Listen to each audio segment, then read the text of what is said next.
everyone for joining us today. So today we'll be debating the question, is morality subjective? We've got Bubba and Bismo. Bubba's taking the affirmative and Abismo's taking the negative. So Bubba's going to be claiming that morality is subjective, and then Abismo is going to be arguing against that. The format, this is structured, so it's going to be a 5-minute introduction from the affirmative, 5-minute negative introduction.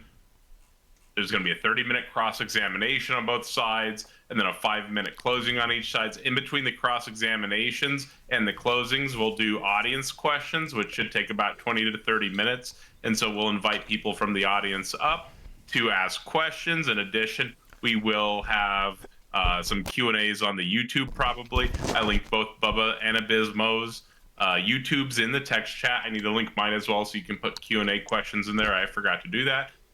Do your best during this debate to stay on the main topic. The goal of Bubba is to provide good reasons to believe that morality is subjective, and then the goal of Bismo is going to be the reverse, so to provide good reasons not to believe that morality is subjective. There will be no over-talking during the introductions and closing statements at all, so let the other person talk during those points. During the cross-examination, either debater can take back their time if they feel like it's going off into the weeds or whatever. That's your time to manage the discussion. If they have a question, if the opponent has a question they want to ask during that, or bring up something they want to bring up from that, use your cross-examination time to do that. The person running the cross-examination is in charge of that 30 minutes. With that being said, the person that is in charge of the cross-examination during their time is the one asking questions. Don't ask questions that aren't pertinent to the discussion during the cross-examination, because there's no need to do that. You can do that during your time. So write down a question or something, unless it's like clarification, or if you decide to have a little bit of back and forth, that's your time as well. Feel free to do that if you're running your cross-examination time. You have 30 minutes during that. With that, keep over talking in the cross-examination to a minimum. You can over-talk a little bit. Obviously, that happens during discussion sometimes. Just be cognizant of your opponent's time. Also, if you have to interject, please do it in a polite fashion. So if you feel like they're misrepresenting your position, what you said, something like that, just say, hey, I'm sorry to say this, but I feel like you're misrepresenting my position. Just be polite about it, right? Don't try to jump in and just take over their time. No one's enemies here. We're trying to have a fun debate. Please allow your interlocutor to make their points. With that, if you do have to interject, just say, may I interrupt? Do you mind if I jump in? Something like that, right? If interruptions or over talking are constant, moderation abilities may be utilized to protect either the affirmative or the negative's time. I'm going to do my best to be an unbiased moderator during this debate. Do either of you have any questions before we get started here? Nope, good to go. Cool. Are we I plugging linked our both stuff? of y'all's YouTubes in the YouTube description, but can y'all tell the audience a little bit about each of you, and then we'll go ahead and get started? Yep, I'll go first. Thanks everyone who I invited that's in the audience right now. You guys know me. My YouTube is linked in Taco's description, and I'll link Taco's YouTube in my description. I believe that Abismo will be a decent representative of the Catholic belief when it comes to objective morality. And with that, I'm good to go. Hi everyone, this is Abismo.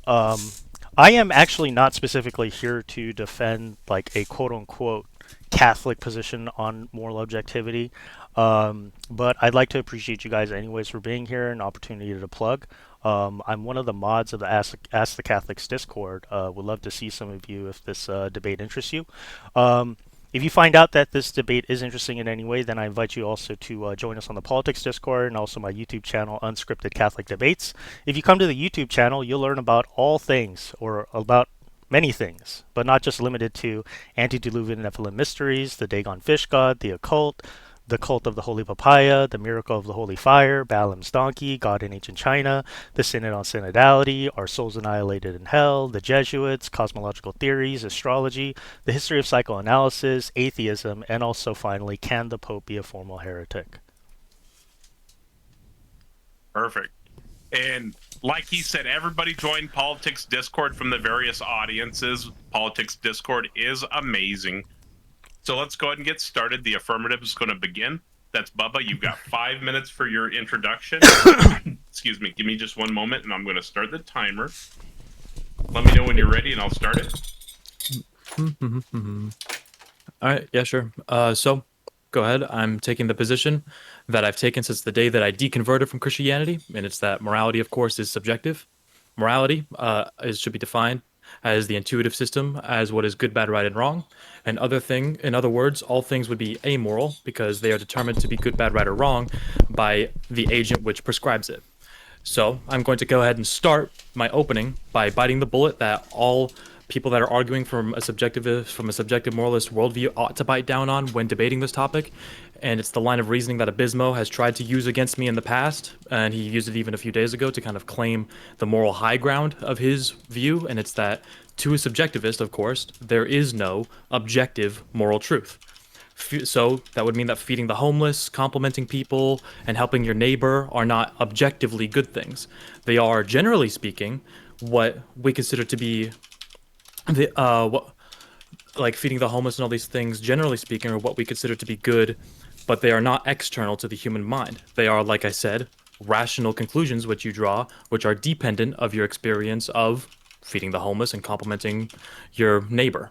Although it's a comfortable feeling, I would agree, to say that these are objective goods in the world, that feeding the homeless and whatnot, that does not mean that it is true. Just because something, I'll say that again in bright flashing lights, right? Just because something is a comfortable feeling, that does not mean that it is true. Another topic that Abismo might try to say that is that a subjective moralist is not allowed or has no basis or no reasoning behind telling another person on the way that they ought to behave. And for example, Abismo might say that because rape, for example, isn't objectively bad, then it's only bad from my perspective. So that would mean that I'm not allowed to stop any other man from raping a woman, which is a completely retarded thing. Minimize that word. Okay. Oh, sorry. I apologize to the YouTube audience. Um, and so maybe I should just violence. If I saw another person who's being violent towards another person, then I'm not allowed to stop that person, which would be a retard, which would be a bad thing to say, because it's not a point that you can use against either a objective moralist or a subjective moralist.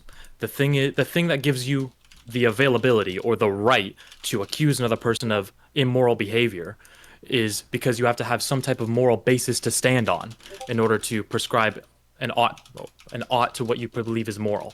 So to Abismo, that moral basis comes from God, and to me, that moral basis comes from myself. So if Abismo makes any attempt of doing either of those two things, trying to claim the moral high ground with saying that these things are not technically objectively true, or tries to say that I have no basis in which I ought to accuse a person of immorality, then I'm going to reply by telling him to answer his own question with what I have just said just here to make sure that he was listening. And when it comes my turn to cross-examine him, which I am going first, about what he believes about what is morality being objective, then I'm going to first establish some very real softball questions about where his basis of morality comes from. Does Abismo believe that objective moral law because he believes that God exists, or can he explain why morality exists without invoking God? I'd find that very interesting if he could do that, which is one of many questions that I do have prepared. And every argument that I have heard to my objections when I've brought them up to people is either falls into the category of being unfalsifiable by invoking God or disprovable at worst. But what my line of questioning is going to establish first is where and why Abismo gets his morality from, and then I'm going to show why his line of reasoning might be inconsistent with reality. My questions are very direct, and they're mostly yes or no, but there's plenty of room for interpretation, more or less. We'll get into plenty of discussions. Something that is going to be worth pointing out is that something I'm not going to really tolerate when it's my turn to cross-examine is that Abismo is infamous for using false terminology in order to seem intellectually superior. And he has a horrible habit, in my experience with him, of not answering simple questions. So, just so the audience on YouTube and on Discord knows that every time he does either of those things, I'm going to speak up. I might abruptly stop him and pull him back on topic. It doesn't mean that I'm not just getting mad, just so people understand. I'm going to simply just call him out. And that's the end of my conclusion. I think I have 20 seconds left, so 30 seconds, and I can concede the rest of my time. All right. And Abismo, whenever you're ready, let me know, and I'll start the timer. Just one moment. And let's do our best during this debate to avoid attacks moving forwards. Oh yeah, my apologies for that. It's Not a big deal. Just let's try to respect each other. Yep, wasn't my intention. Well, No worries. I've shared my screen because I have some visual aids because I try to polish my opening as much as I could, try to fit everything in, but I know I'm going to be running through a lot of stuff, so I thought some visual guides might actually help as we go through it. Because I think this topic in general is very extremely broad, right? This is like, is morality subjective? This is a huge ass topic. So it can get pretty tedious, like the topic itself. So if you don't mind, please, check check the stream. The so you can screen have is a visual. black. Yeah. That's because the slide is black. Oh, perfect. Yep. You're ready to go. I started the timer. All right. Okay, ready, go. I believe that Bubba is vastly unaware of the moral landscape, and therefore he overstates his understanding of morality, whether subjective or non-subjective. I believe that under scrutiny, Bubba's supposed moral subjectivism will be shown to be either morally real or in fact normative, and therefore fundamentally an appeal to objective moral facts about the world. There's not just one but many arguments for moral realism. To remain doubtful that moral objectivity exists simply because one finds moral intuitions to be questionable does not disprove that objective moral facts exist.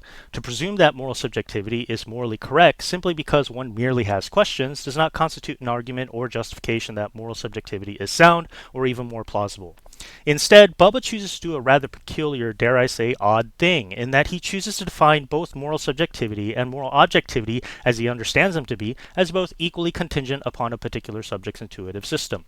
He presumes that so long as it is claimed by some moral realists that some moral facts are accessible by an intuitive sense, the same could be supposed for moral subjectivity. But this is a gross miscalculation on Bubba's part.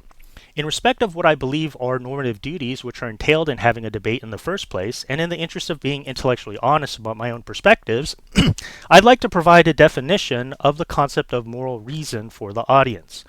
To be transparent, I am not providing a definition for the following argument from myself, but one that has been provided by Benjamine Blake Watkins. The concept of moral reason can be defined as follows. Some fact or consideration gives us reason for doing action X when this fact or consideration counts in favor of doing action X. This is to say that reasons are given by the facts themselves. For example, the fact that medicine would give me many more years of a happy life gives me reason to take it. This leads us to a deeper question, which is, how does one think about the relationship between truth and reason? Does anything really matter in the sense that we all have reasons to care about some things for their own sake? The concept of moral reason itself is precisely what delivers to us the question of whether there are objective normative truths. I believe the presumption against all forms of normative anti-realism is strong. Therefore, the argument for any form of it would have to be substantially powerful enough to move someone to adopt it. If I were to steelman Bubba's position, it would go something like this. A. If there are any objective normative truths, then there are intrinsic features or properties of something that could give us reasons to care about them for their own sake. B. Nothing could give us reasons to care about anything for its own sake. Therefore, C. There are no objective normative truths. If we accept this conclusion, we could further infer D. We have no reason to prefer a life filled with many happy experiences to a life of unrelenting agony, and E, the fact that some argument is valid and has true premises gives us no reason to accept this argument's conclusion. I believe that these implications to any normal person would be considered hard to believe. Therefore, I offer this counter-argument. F. We have more reason to prefer a life filled with happy experiences than a life with unrelenting agony. G. The fact that some arguments is valid and has true premises does give us decisive reason to accept this argument's conclusion. Therefore, H. There are some objective normative truths. If H is valid, then we can further infer I. Some things have intrinsic features or properties which gives us strong reasons to care about them for their own sake. Each argument is symmetrical because each argument takes its premises from the denial of the other's conclusion. The better argument would be the one with the stronger supporting premises. Both arguments, as you can see, are valid in supporting their conclusion. But which argument seems more plausible, F and G, or do we accept B? F and G seem obviously more plausible. It seems unreasonable to ask or for someone to reject the latter propositions F and G on the basis of the former reasons B without some really convincing arguments.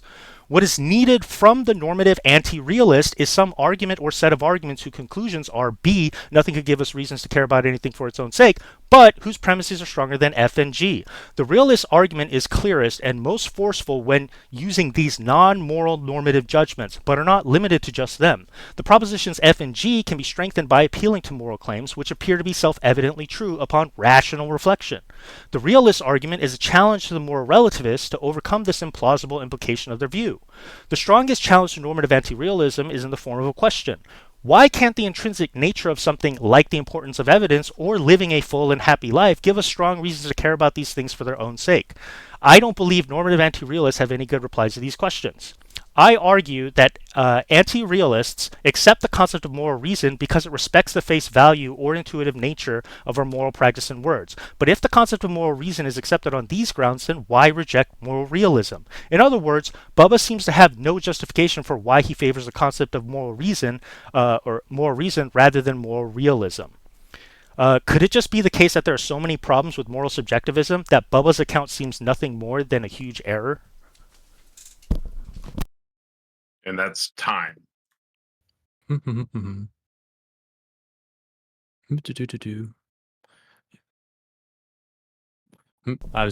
up, Taco? I'm waiting for you to get it. Go ahead. Oh, yeah. Just getting the timer ready. So we'll go ahead and move into the next section, which is going to be the cross-examinations. Bubba's going to go first on the cross-examination. Let me know when you're ready, and I'll start the timer now. Okay, I'm ready right now. So I'm going to ask Abismo. Yep. So, Abismo, the question that I asked you in the opening, these are real softball questions that I have to start for you is, of course, is morality objective, you would say? Yes, I do believe morality is objective. And objective morality is an objective truth, not objective morality, but an objective truth is a truth that is external to the human mind, unchanging, correct? More or less, I'd say, but it requires some modifications. The way I would put it is that they're stance-independent moral facts. This isn't moral facts, just like an objective truth. An objective fact is external and is also unchanging. Well, I can believe in moral objectivity without believing in moral universalism. Are you familiar with the difference? Yeah, it's like I'll answer your questions when it's your turn to cross-examine. Okay, yeah, but, it's not that I believe what is objectively moral is some generalized principle that applies to everybody. That's not what I believe. That's not what. That's not what I'm asking you. That's not what I'm asking you. I just want you to answer an objective truth would be an unchanging truth, which is external to the human mind. The Earth revolves around the sun. Precisely. That is, and that's unchanging. Yeah, but that's not a normative. True regardless of the human mind. Yeah, but that wouldn't be a normative claim. That could be an epistemic one. Yep, that's not my question. But my next question is: do you agree with my definition of morality, which is the system which determines good, bad, right, and wrong? The system? Yep. The internal system which determines good, bad, right, and wrong. Nope. No? Nope. All right. So we'll just I do have a time where I will ask you a proper definition for morality then. But interesting. But okay. Yep, that is later, because I anticipated that you would disagree. But so objective morality would imply that there is a moral set which is true external to the human mind. That's just conflating both definitions. Yes. And so in other words, murder is bad, and it has always been bad, and it always will be bad. No, that's universalism. It's external to the human mind and unchanging. Yeah, but you're appealing, right? But you're going from the facts about what we observe, in the case of a killing, and you're universalizing it as a general principle.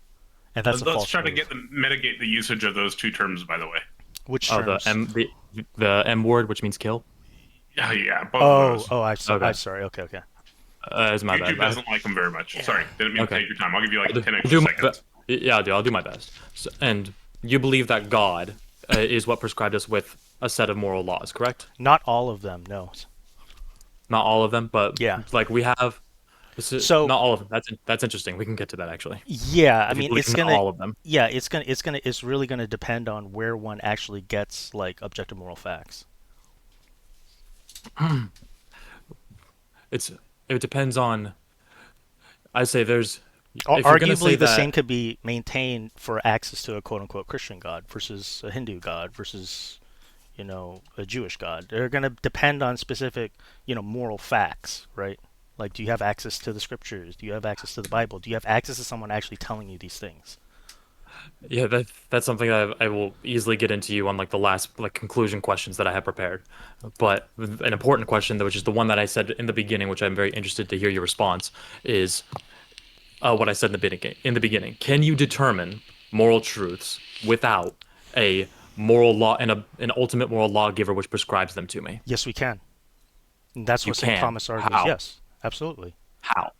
Through the natural light of our reason, through observation. We could have a quote So, unquote, we could have go a ahead. like sphere of morality, that we can use to like buttress like further, conclusions about, you know, what we perceive as moral facts, you know, given a set of circumstances. So you're saying that a person can reason their way to determine what is good, bad, right, and wrong, Yes. or moral. Yep. Well, congratulations, you're a subjective moralist. I mean, I would refute that. Again, I mean, I laid out in my opening, right, that I believe that you're actually a moral realist. Yeah. You're assuming the premise, right, that morality is dependent on some intuitive moral system, right? Yeah, an And intuitive you're moral saying system, that meaning that a moral moral system system which is requires stands very little independent, rationale. right? But by the very fact that an external moral intuitive system is stands independent means that you believe in objective facts about the world.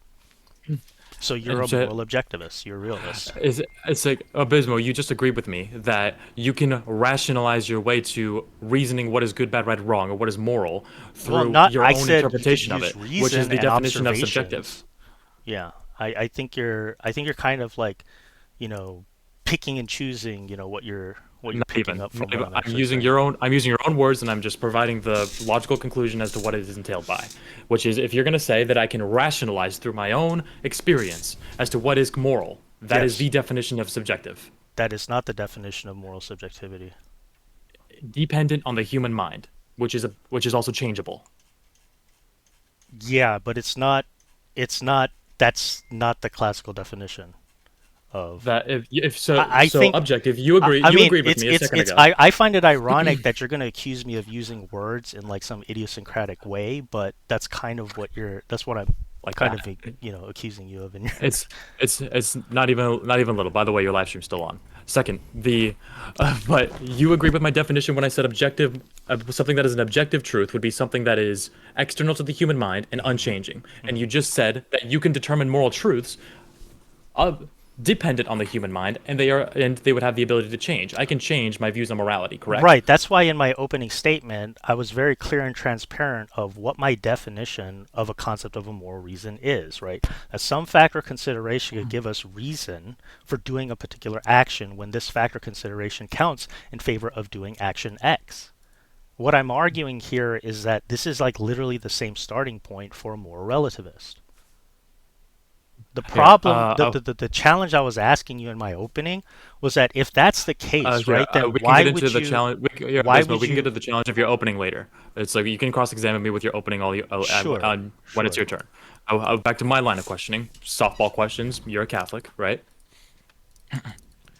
I don't know, but yeah, but that seems like a non sequitur to the discussion It's about it's it's moral a simple. objectivity. Okay, the answer is yes. You believe that God. You believe in the God of the Bible, correct? Sure. And you believe the God of the Bible is omnibenevolent, correct?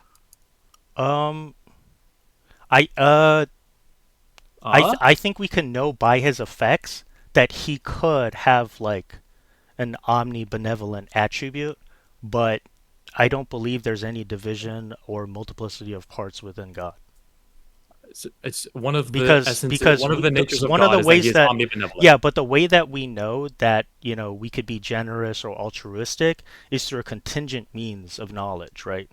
Like I can know based I on don't care about time, contingent. I I can, don't care about contingent means of succession of knowledge. events, human I interaction don't, and Abismo, I need to observation stop you. that, I'm gonna pull you back on being track, generous Abismo. could be Abismo, good, and then I will Abismo, you're trying to apply steamroll that me. Hey, attribute to God. Abysmo, this is Bubba's time. He's Sure, requesting his time back. Yeah, sure. yeah. I'm pulling you back on topic. The question is simply, is God omnibenevolent? I don't need to know about the way that you contingently express truth. We can express through human language that he is omnibenevolent, but again, there's no Okay, division that's all of I need. parts, within God.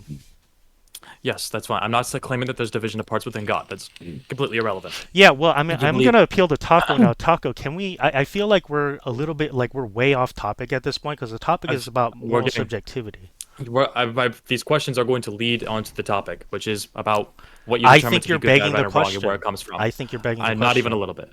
You can tell me I'm begging the question when it's your time, but you believe that everything that God does and commands in the Bible is good ultimately, correct? We can discover them to be good for us. Yes. Discover them to being good. Would that? Yeah. I, all right. And would you say that the Bible is a reliable way to interpret uh, God's moral law? I think Scripture is one source that could provide us, not just the Scripture, but obviously through an ecclesiastical authority as well for Catholics. Those could be two sources of objective moral facts that, yes, Yeah, that sure. that can It comes from. inform our reason in daily practical living or life. But as far Mhm. as are is the Bible descriptive claims about what the law of God is? That's not only debatable, but then now we're talking about theology and not moral philosophy. There's the way that you ought Which to is why I'm behave is saying within you're the begging Bible, the which is question. the way Because that you ought to morality behave morality doesn't morally is have to in the do Bible. with morality Abismo. doesn't have to do with descriptive claims. It has to do with Here, normative claims. Let's here, mitigate the Abismo. over talking a little bit as well. Hmm.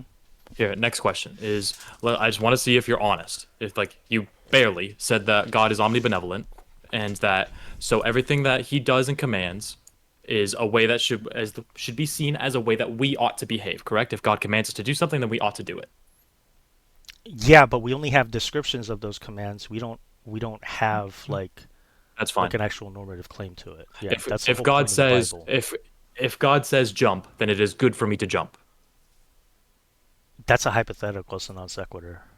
It's He here doesn't a say real that he example. doesn't If he God, doesn't tell me he doesn't descriptively tell me to jump in the Bible or through what I here consider to be the ecclesiastical authority. They don't here tell me to here jump. is here is not a hypothetical. When God commands Moses to go and give the Ten Commandments to the Israelites, that is an objectively good thing to do, correct? For Moses at that time, if that account is historically Yes. reliable, and we could plausibly assume so based on our quote unquote meta analysis of the Uh, account itself. So you're This has gone assuming a lot of things, right? Even in the interpretation of the text, abysmal. I right? don't care. I don't care if I'm assuming things. I'm Well, asking well, you questions. well, you Okay? should because what It's you're we can doing is an external here critique, right? abysmal. Not even. I'm directly going to be calling out the morality of the I Bible in a think you're second. begging the I knew I question knew that I knew that you weren't of going to answer my questions. I knew that you were going to of dance around these whether or topics. not But I want morality can be objective without God. I think you're begging that question, Bubba. So please do engage with his line of questioning, as this is the cross-examination portion. You'll have time to make all these points later. Well, I mean, those are my responses. I don't know what else to say. Okay. That's just what we've established so far. This is like my next line of questions is going to lead to. So far, we know that Abismo believes that there is an objective true moral law, which more or less most of it is prescribed by God, or some of it is prescribed by God, I apparently. think you're And misrepresenting my position. everything I'm not I Abismo, think don't you're interrupt. running a I'm script, not even asking you. Hey, Bubba. I'm hey, not. let's stop interrupting. Yeah, it's in that everything that God does and everything that God commands ought to be seen as good, depending on the context, I suppose. This isn't a question, and it's everything that God does and everything that God commands. Humans ought to do so, which leads to my next set of questions. So, Abismo, just go ahead and briefly, please, briefly, because I don't think I'm gonna. I was worried that I was gonna end up not filling the 30 minutes. I think that you've done it very well. Go ahead and just quickly. Do you follow, as a Catholic or as a Christian, the laws of Moses in the Old Testament or the laws of Jesus in the New Testament, Are you talking or about the both? Noahide? Are you talking about the Noahide laws specifically? Yeah, No, like we do not.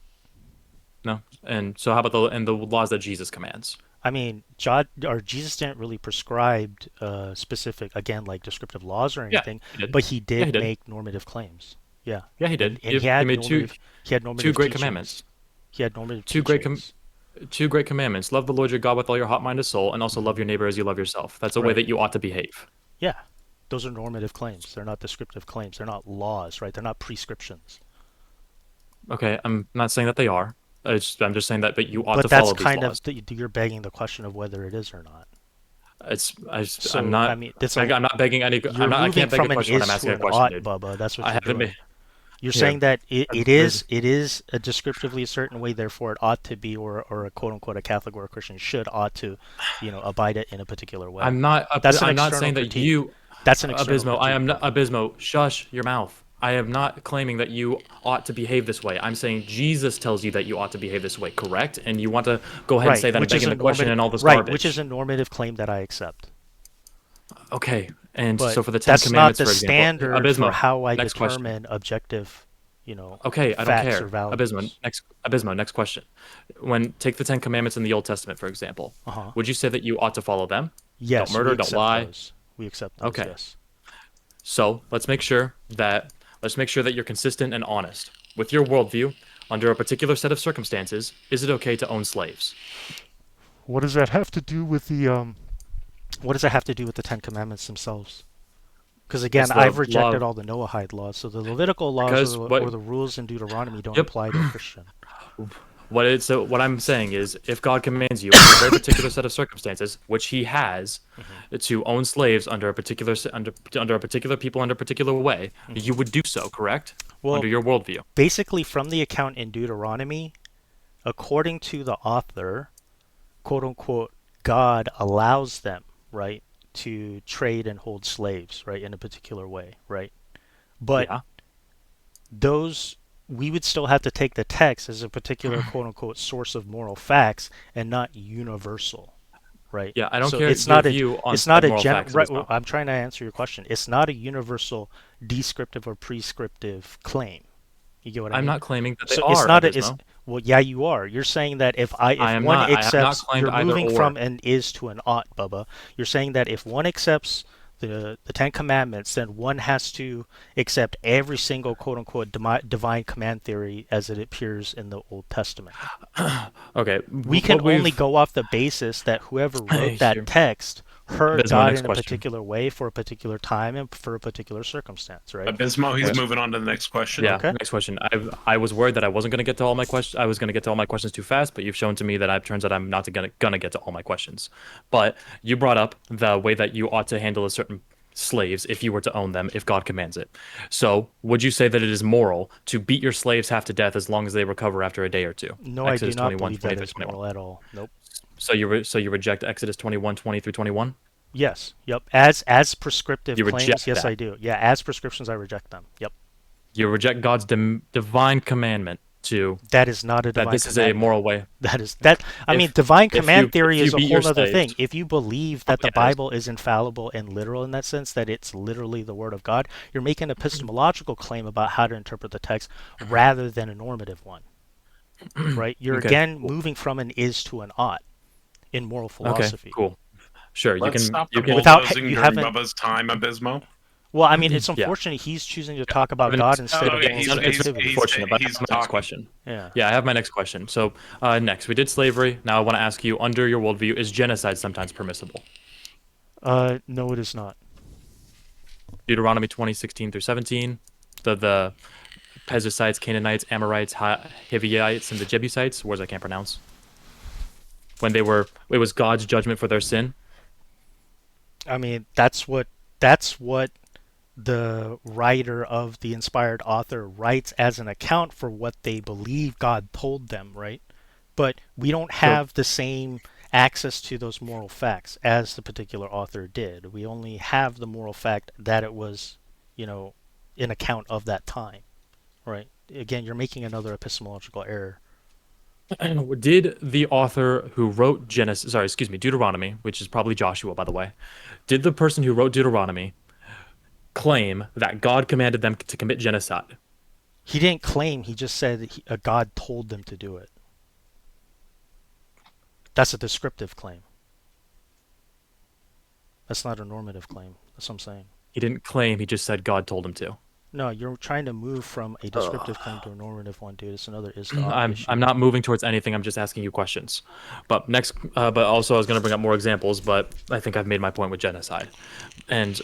But the thing is, I assumed that you would agree, but I guess I was wrong to make an assumption that if God commands something, then I ought to do it, because I thought that you would believe that everything that God commands would be a good thing to do. But apparently, Divine I was wrong. command theory is an objective, moral, I guess, like theory, but that's not the one I ascribe to. That's not one I ascribe to or even consider. Sure. There's many If reasons to God be command, there's many reasons to be suspicious of divine command theory because God doesn't directly talk to human beings. He does it through quote unquote people or even his creation.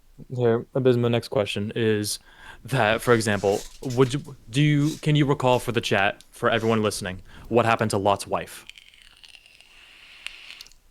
Please remind me. What's your account? She was turned into a pillar of salt. For turning back, right? Yep, for turning around and looking back on Sodom and Gomorrah. That's the account, but how do we know that that was caused by God? Do you not think that that happened in the Bible? I mean, are you taking the Bible literally?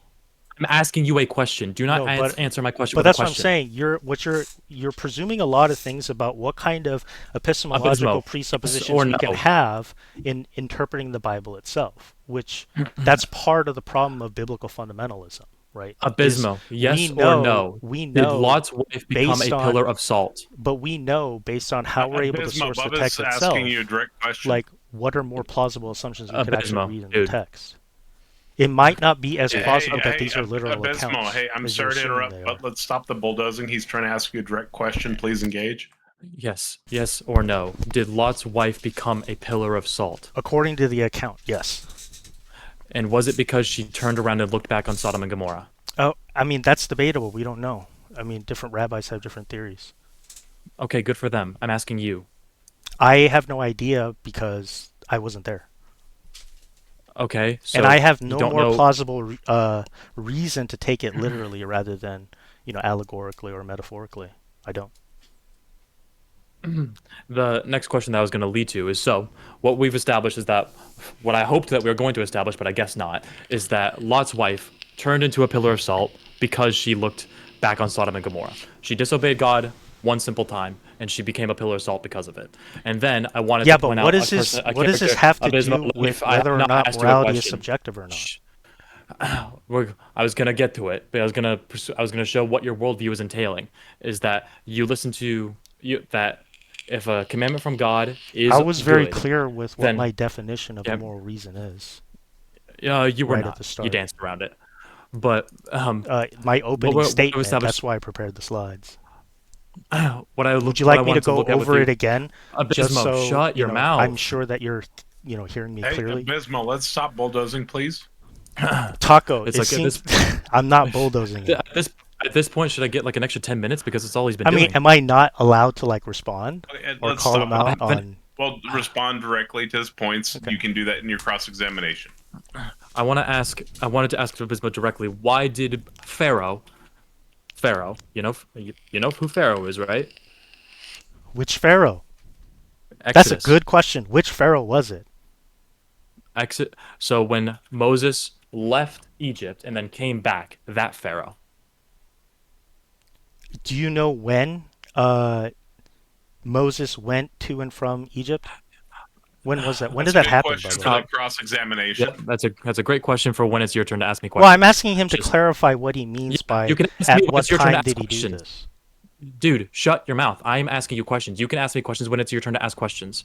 I want to ask you why Pharaoh, who is described to have a hardened heart, that Pharaoh, which basically means that he had ultimate stubbornness against God's word, is God immediately turned Lot's wife into a pillar of salt for disobeying him once, for one simple little thing.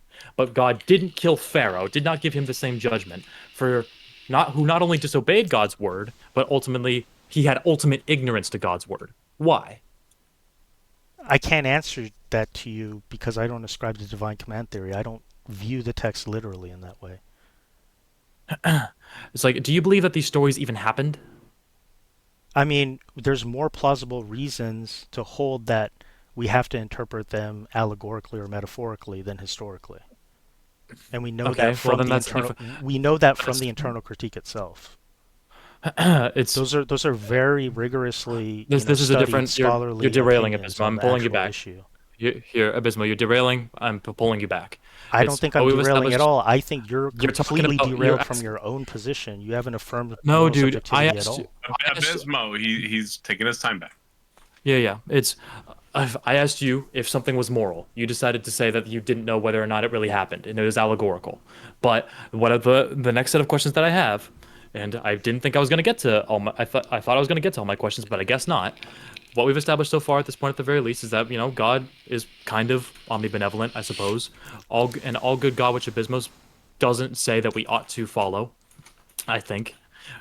He has genocided. The historical accounts say that he has genocided and to kill and wipe other people out. He has permitted owning other people as slaves under certain circumstances. That's the historical account, and that it is okay to almost beat to. He has said under a historical account from someone else that it is okay to beat a slave half to death, and God has instantly killed a woman who disobeyed him once, but allowed Pharaoh, a man with a hardened heart, to live, even though he had ultimate ignorance to God's word, disobeyed God constantly. But that's going to lead to my next set of questions. I want to see if Abysmo is going to continue to be if he's going to be honest with me, or if he's going to continue to be evasive. Like, what I want to do in the next set of questions is ask him a few. Abysmo, would you be okay with answering a few taboo moral questions, if that's okay? I mean, I would rather that we talked about your like what you might We're gonna believe get to that when it's my your turn to understanding answer of ask me moral questions. subjectivity is. Yeah, we're gonna get to that when it's your turn to ask me questions. That's fine. I It's mean, when it's your time. Taco, how is it not the case where I mean, Stop talking to Taco. Talk are to we me. supposed to like stay on topic? Like so, like if We a are line staying. of Okay, so questioning Bubba gets off topic, then is shouldn't. asking a line of questions. Please stop ramming into him like that Okay. during his examination. He's All asking right. some questions. Uh, I'll add another minute because of all the moderation sure, interruptions. sure, But sure, sure. All please right. allow Well, Yeah, him to Bubba, finish his points. if you're yeah. Here, asking me here. if it's okay to ask me taboo questions, I'm not going to promise anything because I don't actually have a Okay, reason to that's fine. promise it until I Yeah. actually hear, what it is, Yeah, right? sure. Yeah. You'll hear the questions. They're meant made. Well, They're I not mean, I'm made not to. consenting to it. That's Oh, what I'm but saying. yeah. Okay, well, they're not made to pin you as some sort of bad guy, and they're not made to push any type of political agenda. Yeah, but right, But I don't yeah. need you to, Yeah, I'm not explain gonna the pry. why you I'm have not gonna. questions. I just I'm not if gonna you're pry you asking too me much. whether it's okay for you to do that, I'm gonna say, Dude, well, I'm not gonna promise maybe. So, anything so without. we're not Dude. going to sit here and talk for a minute on that. Go ahead and ask your question, then he can respond. Yeah. It's just like first kind of taboo question. I would say like, can you demonstrate objectively why it would be moral or immoral for an abortion case? Would it be okay to abort a baby if the mother's life is at stake? Meaning, if you don't abort said baby, then the mother will die. So in Catholic moral analysis, there is a principle which we call the principle of double effect. If it's a case where by choosing a particular type of treatment, let's say the mother has cancer or something, and the mother chooses to, go with that option of treatment, and in all probability, right, we know from science that it's going to affect the fetus or the baby, and it lead to the eventual death of the baby. In that case, in Catholicism, we actually, unlike most modern assumptions, we make a distinction between the intention and the foreseeable outcome. So in that case, it could be morally permissible. Does that mean one ought to do that? No, it's ultimately up to the mother's choice. Okay, that's fine. And then also, why do you think it's up to the mother's choice? Just a quick, like, because it's what she believes she ought to follow. Would you say? Because in that case, like if she chooses a treatment, it it's foreseeable, quote unquote, that if the mother dies, then the baby dies, right? That's not a choice that we can make for like we can't force someone or coerce someone to take a medicine, right? Okay, that's Even fine. though Yeah. we actually do it in some exceptional cases, right? Like people who are at mental institutions, but like normatively speaking, like especially even when it comes to like Yeah, I medical don't care treatments, we about. don't coerce I that don't care for about obvious normatively speaking. reasons. I only have two. I only have like two more like moral dilemmas for that. How you might answer Okay. them. The next one is about the death penalty. Do you think like if a person has admitted to and shows no remorse for unaliving a bunch of people and is completely remorseless about it, is the death penalty prescribable to that person? I am a defender of the death penalty as a rightful power of the state. Okay, that's fine. And why do you think that? Because I believe that the civil authority is the right. I mean, so long as there's one presupposition here is that I do believe that human law has a positive dimension to it, and when it comes to capital punishment, whether the state or the governing body has the right to determine a quote unquote, you know, um, the execution of a person's life, due to criminality and all that sort of stuff. And we can get into the weeds about like psychological reasons why, weighing pain versus harm principle. Like, is it, is it rightful that we, is it justifiable that we would allow, quote unquote, not only the victim but the victim's family to come to some closure, right? Because especially in the cases of murder, it's arguable, and you could justify that. I don't want you to take up my time. I mean, that's all I'm saying. So, but ultimately, I don't need to hear a long, drawn-out 10-minute conclusion as to why you believe that capital punishment is okay. Why not? It's fine. Just like when I asked you why do you think this, I was saying like you believe it because it's rational, you believe it because it's logical. I didn't need a very long manifesto for capital punishment. It's fine. Okay.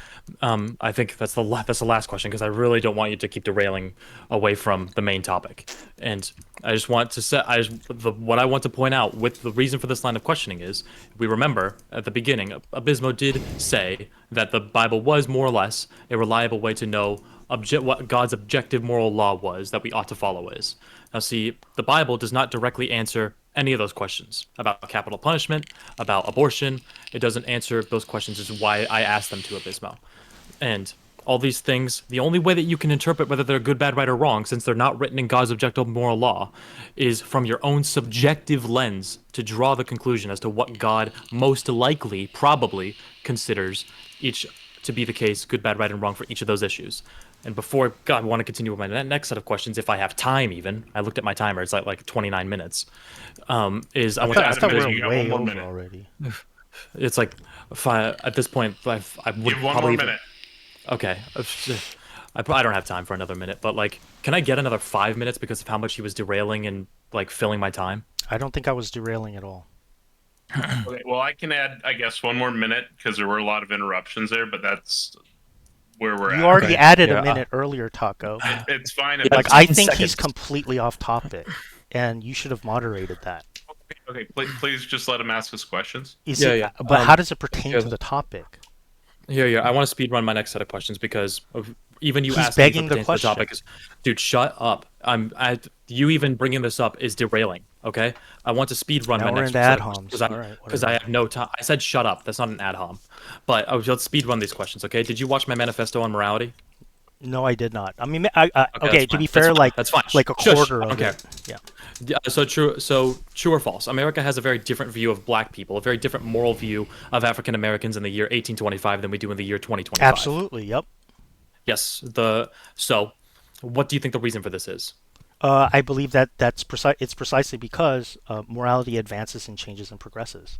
It changes. Yes. So you agree with me that an objective truth is unchanging, but you just said that the law of how we view black people morally has changed. Yeah, but Why? I wouldn't equate that we have access to objective truth through normative means. That's what I'm saying. Okay, so like indefinitely. Like, I don't believe that that's like a universalizing generalized principle for morality. I don't. That's ridiculous. Right. It's like saying that because I believe materialism is true, everything is material. That's begging the question. Shut up. Then how would you explain? Here, this will be my last question. I'll just have him answer it in full, I suppose. How would, under an objectivist worldview, would you explain the existence of psychopaths who have no moral law which they follow? How do I answer this in like 30 seconds? What I would have to say is that there are fundamental and determinative ways that one can attain a set of moral values or even their culture. And that is, I mean, even though that there's wide variation, and just because there's differences in what those cultural values are, doesn't automatically lead to the conclusion that morality is subjective. It could just be the case that we are imperfect human beings that are trying to discover the truth for what it actually is. And the very fact that morality does, in fact, advance and progress, right, seems to suggest that there is an objective moral standard. That wasn't my question, but that's fine. We're a little bit over time now, so I'm going to go ahead and move it to the next portion, which is going to be Abismo's cross-examination. Abismo, let me know when you're ready, and I'll start the timer. One second. All right, let's go. Starting now. All right, Bubba, do you believe that moral claims express an objective belief, true or false, that someone has? An objective truth that someone has. No, no, no. Do you I would. believe that moral claims express an objective belief, true or false, that someone has, whether or not you believe that the Um. person who holds it is only subjective in their ascertaining or apprehension of the belief? For them, they Yeah, I could believe. believe that it is objective, right? Just like you were assuming for me. I believe that if I were to make a moral claim, that does not entail an objective morality. I believe that if I make a moral claim, then I am describing what I believe to be good or bad based on my view of reality.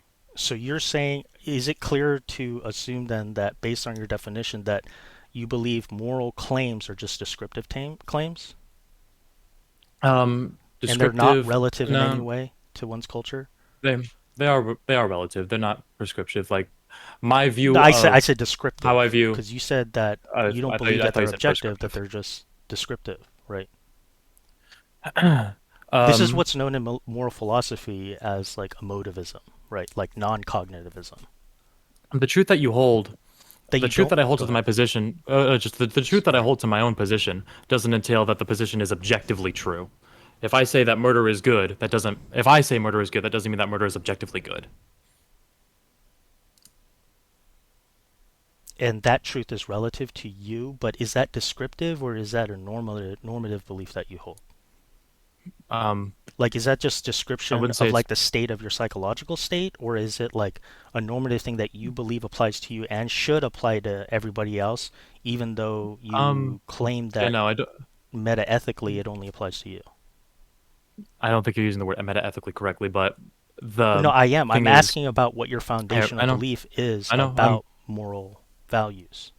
uh, yeah. So as I said, if I make a claim, if I say murder is bad, then that does not mean that it is objectively bad, and it does come from the first thing that you said, which would be my own psychological state. I was Then how do conditioned you to assume believe that that in murder is my bad. case that I would believe that certain beliefs are in fact objective? You are taking Do you get the the double standard negative. here? You are taking the negative position. Yeah, but how is it that you're able to hold for if you so I mean under certain types of like quote unquote relativism, like I can see how one might say that well, how I feel on one particular, issue or observation of moral facts leads me to my own, moral value, but I see that as relative to someone else, right? But wouldn't you still hold that belief, even though it's morally relative to yours, that they hold it to be objectively true? I don't think that. Again, I just want to say, I just have to kind of repeat myself. Is if I say that murder is bad, that doesn't mean that it is objectively bad. So no is the answer to your question. Okay. Uh, is something said about the world as a matter of fact? No, as I just said, if I say that murder is bad, then that does not mean that murder is objectively bad. So you don't believe statements of any kind have any epistemic value? Some of them, descriptive terms in which we use Some to of describe them? the laws of law, Okay. like descriptive, the way that we describe the laws of logic, which Moving on, moving objectively on. exist in the. Okay. Moving on. Okay, Uh, yeah. I mean, Okay, go that ahead. that's precisely what I'm getting at. Is I know you're going to go to objective reason and all this stuff, right? So if you believe that logic is objective, transcendentally and across two like relative believers, then anyways, your position seems to be, anyways, expressing or attempting to express true or false claims about reality. How do you feel about this statement? What are your thoughts on this statement? Depends on the true or false claims. Okay, all right. Do you believe that it is in the actions and behaviors that determine the claims of moral agents? No, it is the conditioning of the moral agents. The So conditioning. Okay. actions are kind of part of it. For example, if I were to see a my mom kiss my dad, and I would just and they were to express positive feelings to each other, I would interpret that to be a positive behavior. So it's a Okay. good thing. If you love someone, then you kiss them. Like Okay. that's kind of how conditioning works. All right, great. Do you think that moral claims rely on the one who speaks the claim or just merely by their actions? Um, it's it can be both. I can proclaim that kissing Great. someone is a good thing to do. But if I were just and then showing actions is another way to do so. So both, I suppose. Yeah, would you agree that if moral claims relied on, both the one who speaks the claim and acts the claim, are we referring to what is acted or spoken, or are we talking about the moral framework that encompasses both the agent's speech and behavior? So I'm very sorry. Can you repeat the last part of that So, question? right. So if we're saying if you agree that moral claims, right, like the one that you have about what's happening with your parents in this example, if moral claims rely on, both the people that are speaking or behaving in a particular way, then we could refer to, I mean, do you think that this is dependent or, on the particular person who's speaking or acting as you observe it, their moral framework? Well, yeah, of course. Their moral framework, which Okay. is extends from the environment, the time and place that they were born in, Okay. and which would determine the way that they were the things that they were conditioned to believe. Okay, and so is this moral framework that you're claiming, is that objective or subjective? Like it's only for Subjective. you, or it's Are you subjective? are you Okay, lost? interesting. Okay, okay, okay. All right. Um, I guess I'm just wondering if there's like problems with this line of thinking, because I don't think there is. yeah, because if you're willing to accept that, there are moral frameworks, right, that are operative in either the way that you observe things and confirm them to be a moral claim, whether it's for yourself or even for other people. Like, I mean, you can kind of see like, you know, potential equivocation that can evolve by assuming that, you could have a claim to a particular moral framework and someone else can have their own. How do you account for Yep. disagreements between different moral frameworks? How do I account for them? It's Yeah. very contextual. For example, I use this. This is a point that I was going to make if I had time. Is that if you have a Muslim, there I see a couple of my Muslim friends in the chat. Hi. If you have a Muslim who is claiming that their moral truth is true, and then you have a Christian who believes that their moral truth is true, the way that you settle it is one thing, which is the question that you're asking me. But the way that they determined it, the only way that you can determine which is correct and which is more correct comes from your own subjective interpretation of what is good, bad, right, and wrong. Okay. All right, moving on. Do you believe that all motivating reasons for morality are internal then? Um, yes, believe so, yeah. But you just claimed that you were observing other people's moral frameworks and it didn't just come Um, from your internal state. yeah. Or are you The saying that it only rationale, comes from like your reactions to it? I'm saying that the rationale that I use and the conclusions that I come to, those are internal. All those things are internal. But yeah, Okay. you're right. Like externally, for the But the example that I but gave the of mom actual kissing, normative framework itself, right? The claim that you arrive at, that's not internal. the I do believe that it's internal. The moral framework, like a moral framework itself is internal. Like that is a part of your being. So That is then the how did essence of how what makes did you you feel. access the moral framework of your parents? Yeah, How do you know that's what that I that, was. that is good? It's Yeah, only that's good what I for was. you? That's what I was assume that you were asking. For example, like mom kissing dad. That's something that's happening Okay. external to myself, and then I conclude it and rationalize it internally. Okay.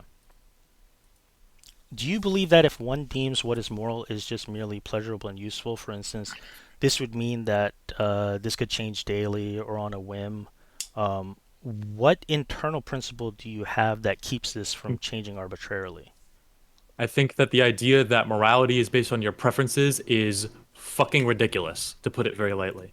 Okay, The I'd idea that agree. I the idea that can just prefer to say that murder is good or murder is bad is ridiculous. So, what And internal principle would you consider that? what? What's the internal principle from, I guess like that informs you that it's incredulous that one could assume that morality is just based on preferences, that it could change from one day or when the rain falls, or when the wind blows. You're saying that it's incredulous. Right? It's ridiculous for someone to believe that. So then, if you believe, right, excuse me, that all moral facts and our apprehension of them are just based on, internal principles, then what particular internal principle are you saying keeps you from changing your own personal morality arbitrarily? My morality can change if let's say for it can change over time, but the reason I say that preferences is not how it's done is because it's the conditioning process, not preferences. Yeah. Preferences just implies things which you like. I can't just like rape and murder. Sorry, sorry, non-consensual sex and unaliving people. Okay, no, Um, I think we agree on that point. It could just be the case that perhaps both the agent and speaker don't realize that there's a larger culture that determines the truth conditions and meaning in moral frameworks. Do you agree? it's not just what the condition that determines the conditioning of moral frameworks. I'm sorry, was that a question? Yeah, that was a question. It was what determines the conditioning of moral frameworks? The larger culture.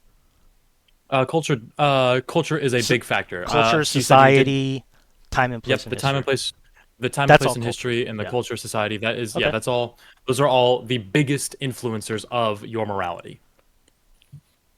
Okay, so then that leads to the next logical question, which would be, do you agree at least that if we can't rely, right, on each individual's independent actions and behaviors or their individual moral frameworks, that we can rely on external normative reasons that could explain or motivate their actions and or behaviors? When you say external motivating factors, Uh-huh. you're referring to like watching, observing other people external to myself behave, No, correct? I'm talking about the culture of society itself. I mean, that seems to be very common sense, right? Yeah. Yeah, It, that is what the culture is. It's like watching other people, Okay, so the way that they you do behave. agree that there are external factors, right, that play into how we even interpret our parents' behavior, Yeah. right, based on our culture Uh that's y- given to us in time yeah. and place. Okay, yeah. Yes. However, that So is it's not not the wholly external internal, right? law.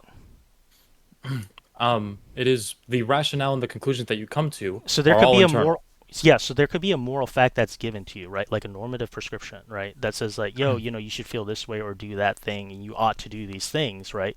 I mean, you haven't necessarily come up with yourself yet, but you either observe it happening in the outside world and it leads to like, good outcomes, or you do it yourself and finally it did bring about good outcomes for you. You don't actually have an internal principle that's going to confirm that that's true, right? Yeah, that Or is that my you own could even put rationale. into. Okay, all right, perfect. Um, okay. Do you think that cultural disagreements between even those individuals within a culture means that morality is subjective? Um, yes, I because a strong evidence that I believe a thing that is I think is a strong evidence that supports the idea that morality is subjective is that everyone, this is what I didn't get to with my time, was everyone's morality is different. There are no two people that agree on the same moral set. Okay. Do you think that cultures tend to have wide disagreement on values and duties across cultures? Do I think it has a wide variety across cultures? Yes. Yeah, I mean, so do you think there are more disagreements across cultures than agreements or similarities? Yeah. Interesting. Okay. Do you think cultures can be defined without ambiguity? Defined without ambiguity. Yeah. I Um, know it's a broad question. def- define Because ambiguity. Yeah, so like I mean the nature of or how we terminologically refer to culture is like used very broad. It could refer to countries, it could refer to different subgroups within a particular culture. It like on Discord, you can find all the different JTCs and like different guest chat rooms. Those could all be like their own internal cultures and stuff. But do you think there's a way to actually define what those cultures are without ambiguity? You would have to get really pedantic into the way that those people are behaving in You order to think it's pedant? prescribe. So it would You be well, like, behavioral for I'm you. not, no, Okay. it's not that that's a bad thing. It's just like you would have to really get into the harsh details of the way that each and every person is behaving and find out what they all consider to be moral, and then draw the conclusion of the way that that entire JTC, for example, this Okay. audience has 50 people. This audience has 50 For people. example, when it comes to countries, like how would you define countries, without ambiguity? Like different cultures of different, or different cultures of different countries. What about different cultures in different countries? Like, it's you can very, very broadly define a culture's morality, like of a like let's say Based on what? let's say it's like a Like that's what. society of 1,000 people. Like No, you no, could no, say that no. that I'm can. not talking about a hypothetical. Like let's take like um, Africa and Saudi Arabia. How can you define Okay. those without ambiguity?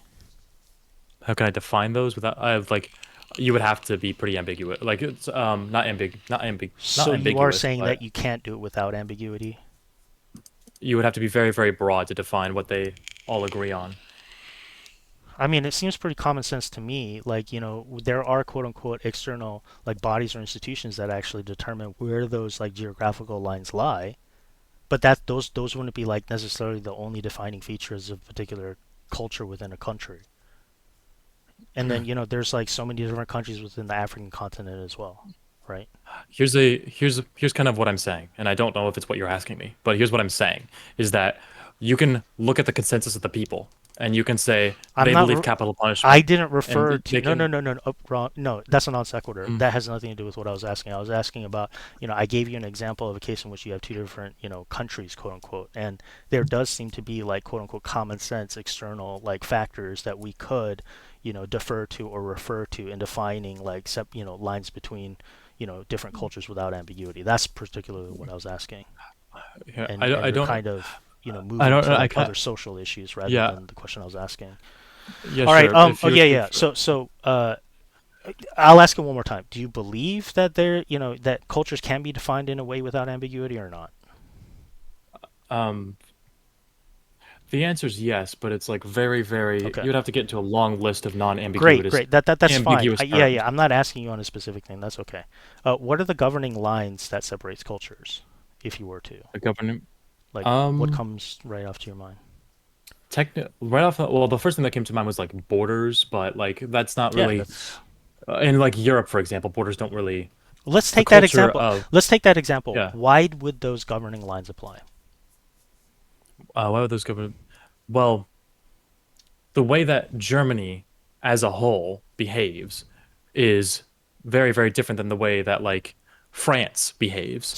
But there's not much separation between them. And the explanation I would give to that, which is the question that you're asking me, the explanation for that would be, although they are distinct, or sorry, while they are close countries to one another geographically, they still do hold a different set of moral principles because of the culture. And Yeah, it's but like that seems the pretty countries are. ambiguous if you're saying that it's just like a matter of like a consensus of behaviors. Then it just seems like you don't actually have independent moral agents. You just have a bunch of freaking NPCs that are already predetermined to like act in a particular way that identifies them as German. Like it seems like to me Getting more parsimonious, right? And getting requiring less in. Yeah, explanation, referring to Occam's principle, to just say, you know what, there are in fact normative factors such as like country boundaries and stuff that determine or define what a quote unquote culture within a particular yeah, country is, rather that's a than that's a an that's aggregate a of their straw man. behaviors which could just be deterministic like NPCs. I don't think That's a that's a straw straw man man, at all. and All right, okay, also okay, okay, okay. All right, we'll move on. it's Um, what I do kind of want to clarify what you were asking. Like I kind of know what you were asking me, but I wasn't. What I wasn't saying is that borders are the main determiner as to what that's not what I was like the saying reason too. as That's to not what I was saying okay. either, and that would be a form of a straw man. All right. Do you believe that there are some kind of external rules which govern supposed cultural divides and decide where different cultural moral values apply? How is it not setting an objective standard we must abide by beyond the cultural norms themselves? The first part of your question, the answer was the first part of your question. The answer was borders, where laws come from, where cultures come That's an from. example we But used, the right? but the moral Right, but the but you moral tried to part is explain very borders broad. by behaviors or an aggregate of behaviors. Yeah, and I said that was a straw man, but he didn't let me clarify. Okay, so would you maintain that truth and meaning about a culture's actions, behaviors, norms are relative to their moral frameworks? Are you still maintaining that? It's again, like I said in the very first question that you asked me, your if I say that murder is bad, that does not mean that it is objectively bad. I'm not talking about individual cases. We're talking about cultures at this point because we already agreed that, when it came for where people come up with their moral frameworks, it's based on an external factor of like quote unquote their culture or what they're conditioned to rather than Yeah, any internal state, right? So why do you keep I didn't flipping agree back with. to an internal state I in never order to agreed with. describe a question I what never about agreed the with that. cultural norms themselves? I never agreed with that. Do you remember what I I said? think Were if you we listening? maybe I don't. I'll give you an opportunity to go ahead and recapitulate. It was that internally you conclude through your rationale when mom kisses dad, that is something that is external to myself. That's something I'm not controlling, right? That how mom kissing dad, the way that I rationalize that to be a good behavior is something that happens 100% internally.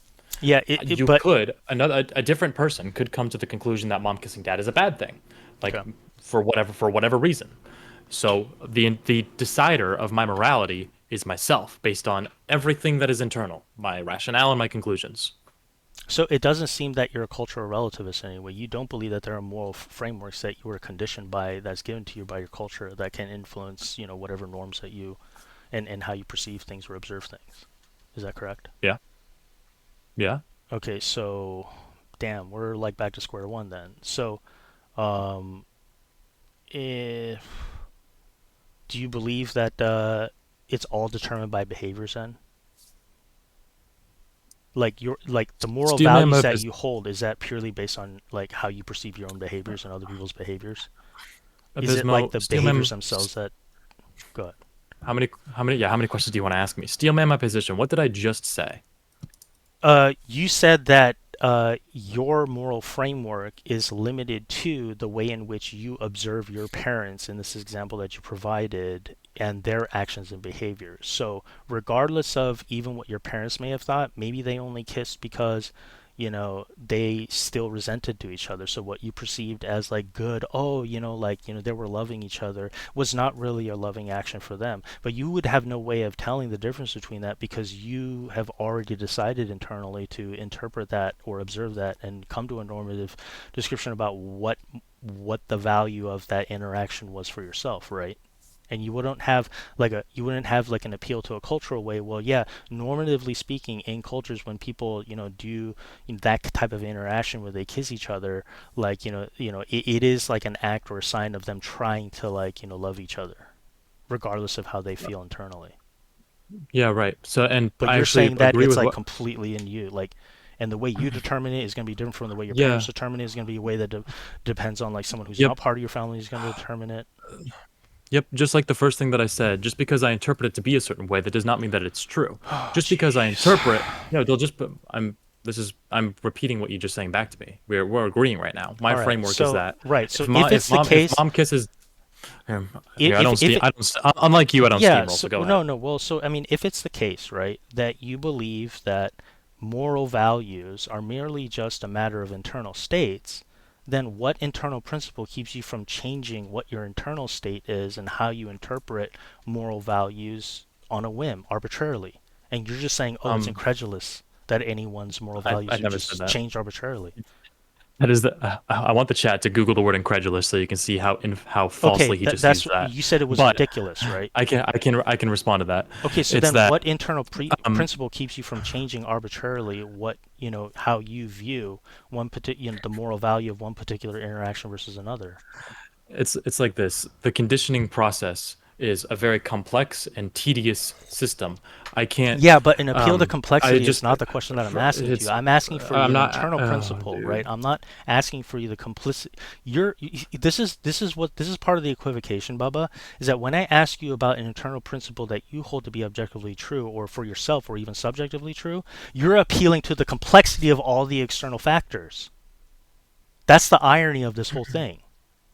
And I'm not What I'm appealing. saying is that I didn't make any appeal to the complexity of it. I said that it was I said that it was the conditioning process was so very you're complex, saying that the internal but principle as you perceive it and observe it in yourself is complex? yes, the conditioning process is very complex. Of course it is. Yes. Okay, so when you're talking about conditioning, are you talking about cultural values or moral frameworks, or are you talking about your own? My I didn't say that either of those things were complex. I said that the conditioning process was very complex. So what is the conditioning process? Where are you Uh, getting the conditions from? the conditions externally, right? They're all Okay, do you stimuli. do you do you see how Stimuli. like it's very puzzling? Yeah, that's why I went into psychology. I was very fascinated with this topic. Yeah, but it didn't seem like you had acknowledged the puzzling nature for you to assume that there can only be like an internal framework, and now you're appealing that the conditions themselves do in fact appeal to an external framework. The conditioning process is the system in which determines your beliefs, and the Yeah, which is right. So stimuli that's is within the external. framework of cultural relativism. But when we got to the point about how like cultures themselves like to try to determine the moral frameworks for themselves, you said no, it's not actually the culture that's doing it; it's your internal state. That's not what I said. I said if you go back and replay the video, whoever's watching this in the future, I said that the I actually said that culture, time Okay, and so place that you're okay, born in fine. You know was what? how are you gonna Okay, are you okay. gonna let You me know finish what? a single answer? We'll take you on that. So we'll go back to the I actual didn't question even fucking itself, which we finish, freaking Abismo. deviated. That's fine. It's my time. Do Hey, you believe? Abismo, to be fair, you did go on quite a bit. He would like to clarify his point. Yes. Please allow him a moment to clarify his point. Sure. How much If time I do I could- have, if I- Taco? About 3 minutes. Okay. 5 minutes. 5 minutes. Okay, great. I wish I could go back and clarify a dozen points because it doesn't let me finish a single fucking point. But the point that I just made is I didn't say that culture is the main determiner of your beliefs. It is the biggest determiner.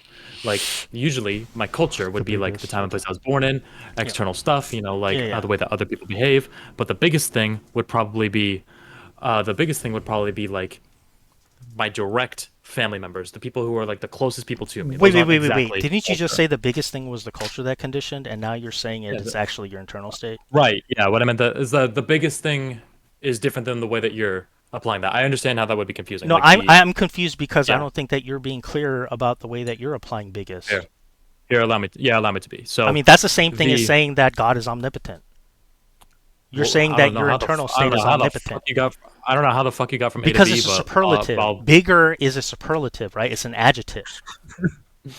Sorry. No shit. I'm confused yeah, because yeah, so you when were I say, just saying that bigger when it comes to cultural conditioning, and then now you're saying that is bigger when it comes to like your internal state and how you interpret Can you let individual me like fucking clarify? granular behaviors between your parents. Can you let me fucking clarify uninterrupted? No, we're gonna move on. How about so Bubba, clarifying question. Do you think it's fair to say so is it or not that you believe that the cultural conditioning is a bigger factor in an individual's moral framework, or is it the agent's internal framework itself that is the biggest factor in determining moral values?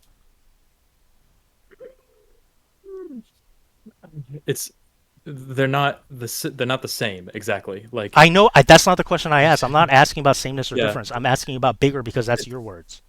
Yeah, I know. So when I said, "Can I clarify?" You just said I can't clarify uninterrupted, so I'll give it my best shot. It's that the biggest determiner is going to be the culture, the time and place. that Okay, you're born, great. the All right, let's move on. right? All right, okay, got it. And I have limited amount of time. We're moving on. Can we please move on? We're moving on. No, dude, it's my time. Taco, I'm taking my time back. Taco, I'm taking my time It back. fucking sucks, doesn't I'm it? taking my time back. Do you believe there are some kind of external rules which govern supposed cultural divides and decide where different cultural moral values apply? How is it that not setting an objective How many standard? questions are you gonna fucking ask me? Can you ask me one question at a time? Okay, all right, fine, that's it. All right, okay, we'll move on. If you think that I morality, didn't even answer you. so is it clear that you believe that is the greater case that your quote unquote moral values are set by your cultural moral framework? Did you say more? Like by Your my mo- cultural moral framework? Right, that the culture itself, right, has a greater effect in determining your moral framework. So it looks like this. The people that affect me the most are the people that I have the most direct access to. That would be my mom, my dad, maybe my siblings, and maybe like my class. So it's But just that's just the thing- but that's then just the thing begging that the affects question. them- That's just begging the the thing question. that Do you I'm- believe that can when you you- interpret their behavior that they're Oh working my according fucking to God. their own personal moral frameworks that are conditioned on a culture or just their internal state? That's why I asked you, do you believe that a greater impact on an individual agent's moral framework is the culture or is it their individual state? It's like, dude, you're losing the plot. I'm not losing the plot at all. I'm you- just having you you just- trying you to just asked me clarify. You're not taking a position. That's the problem with the dilemma. You've asked me here. You All just right. asked me three questions. Is it Which is one do you it want me fair answer? to assume, Bubba, that you believe that the culture conditions by the conditioning, right? It appeals to the culture to provide you a moral framework, and that is greater, regardless of time or space, right? You're a product of your time and place. This seems very obvious for most people. That's what I'm saying, and we can't even get beyond the most obvious points. That's something that I won't even disagree with. 1 minute. It's far too late for this. There's only 1 minute left, but I want to show the chat. Yes or no? And- Just and yes or Abis- no. and Abismo, Yes or no. And Abismo. You're and Abismo, filibustering. what I mean Can I have when my say- time back, Taco? Can I have my time back? Please It's- respond to the question real fast. His question was, do I think that it's the culture, the time and place that you were born into, is the biggest factor of what determines your morality? The answer is yes. Okay, but great. Okay, time back, please. Okay. If you think that morality is fuck merely me. relative to culture or society, then do you believe that it is possible to have moral One of agents them. within that society or culture to be acknowledged as a virtuous moral reformer? To reform it, yeah, Martin Luther King.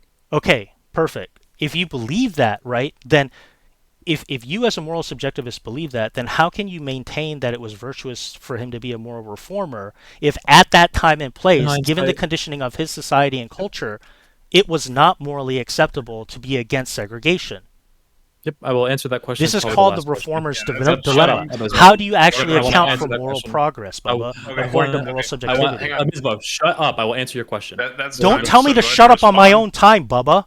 You've had plenty of time to fucking filibuster and equivocate. Okay, guys, calm down. So Okay. that is time. So let Bubba respond to the last question, and then we'll move to the No, audience no, question no. and The answer. time is over for responses, Taco. We're moving straight to Q and A. No, no. He can No, shut, disclose it Bismo, in fuck off. fucking Q and A, Taco.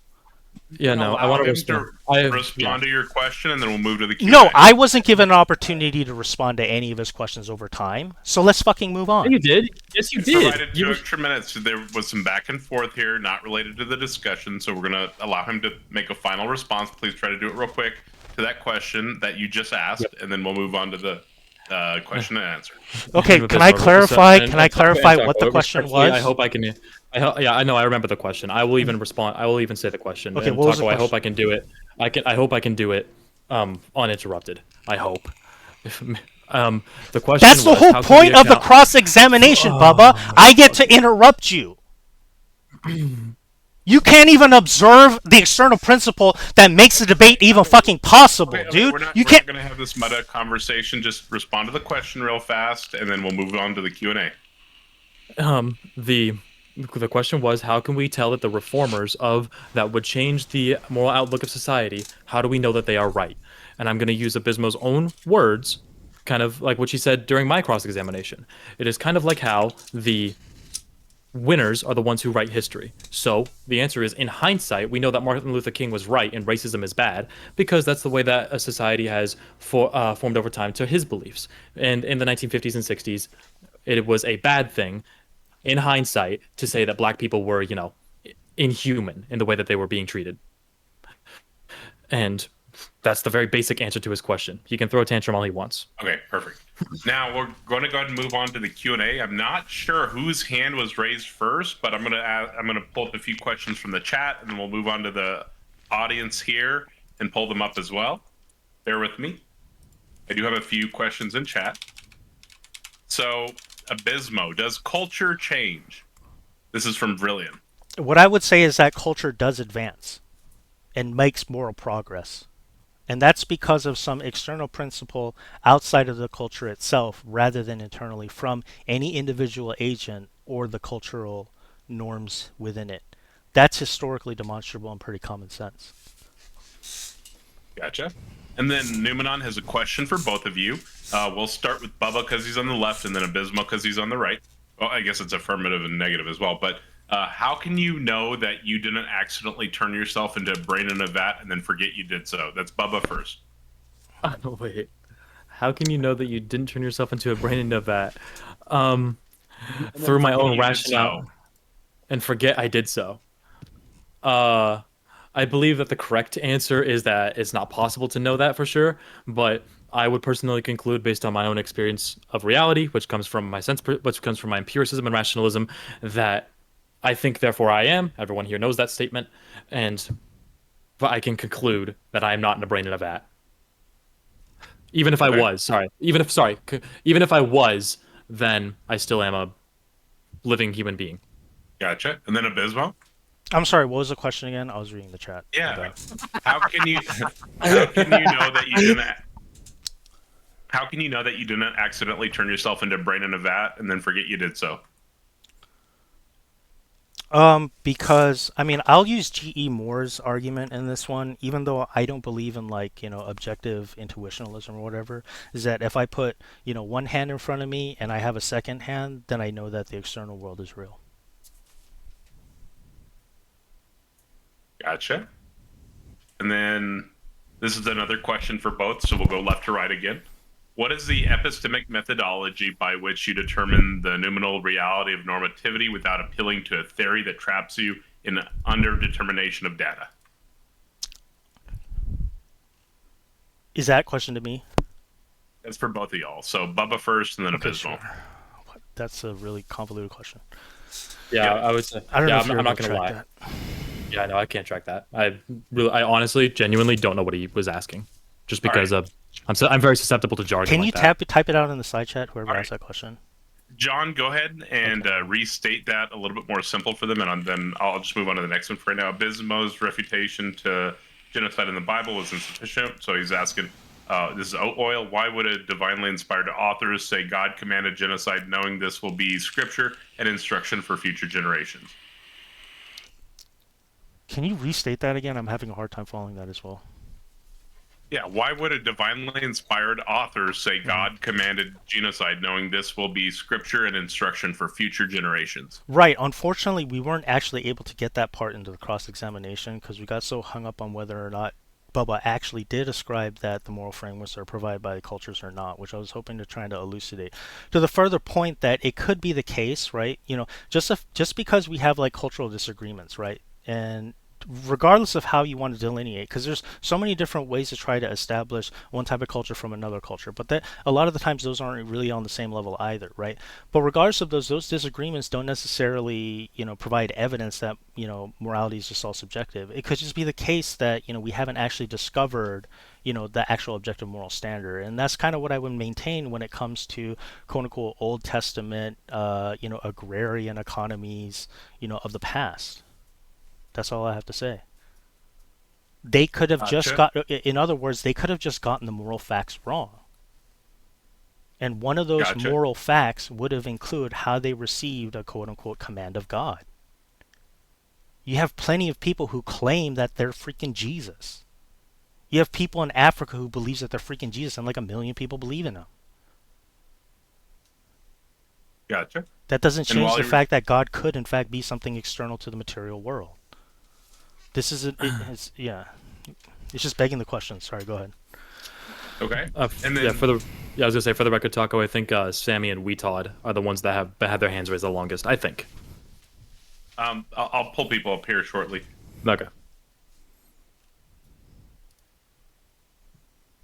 And that other question seems to be asking, how can we know what moral truths exist beyond our perceptions without ending up with multiple competing theories that we can't decide between? Go ahead, Bubba. Who is that for? It was for both of us? Go ahead, Bubba. Yeah, that was the one for both of y'all, and he can clarify further if he wants.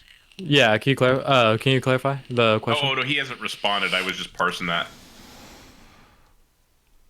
Sorry, like what I mean is the question was. So, like, how do you figure out the true nature of moral or normative reality, like what's truly right, wrong, necessary, without relying on a method that leaves you stuck with too little evidence to decide between different theories? Yeah, that is presupposing that there is an objective moral truth. Of course, I don't believe that there is an objective moral truth. The only thing that is morally true is what you conclude it to be. So, the only thing that should determine what is good, bad, right, and wrong is murder bad, is genocide bad, should be yourself. And that's what aligns with my worldview. And Abysmal will say something else. Yeah, I mean, I'm going to defer to, I guess like the best approach that I could have a question like that is I'm going to appeal to Noam Chomsky, okay?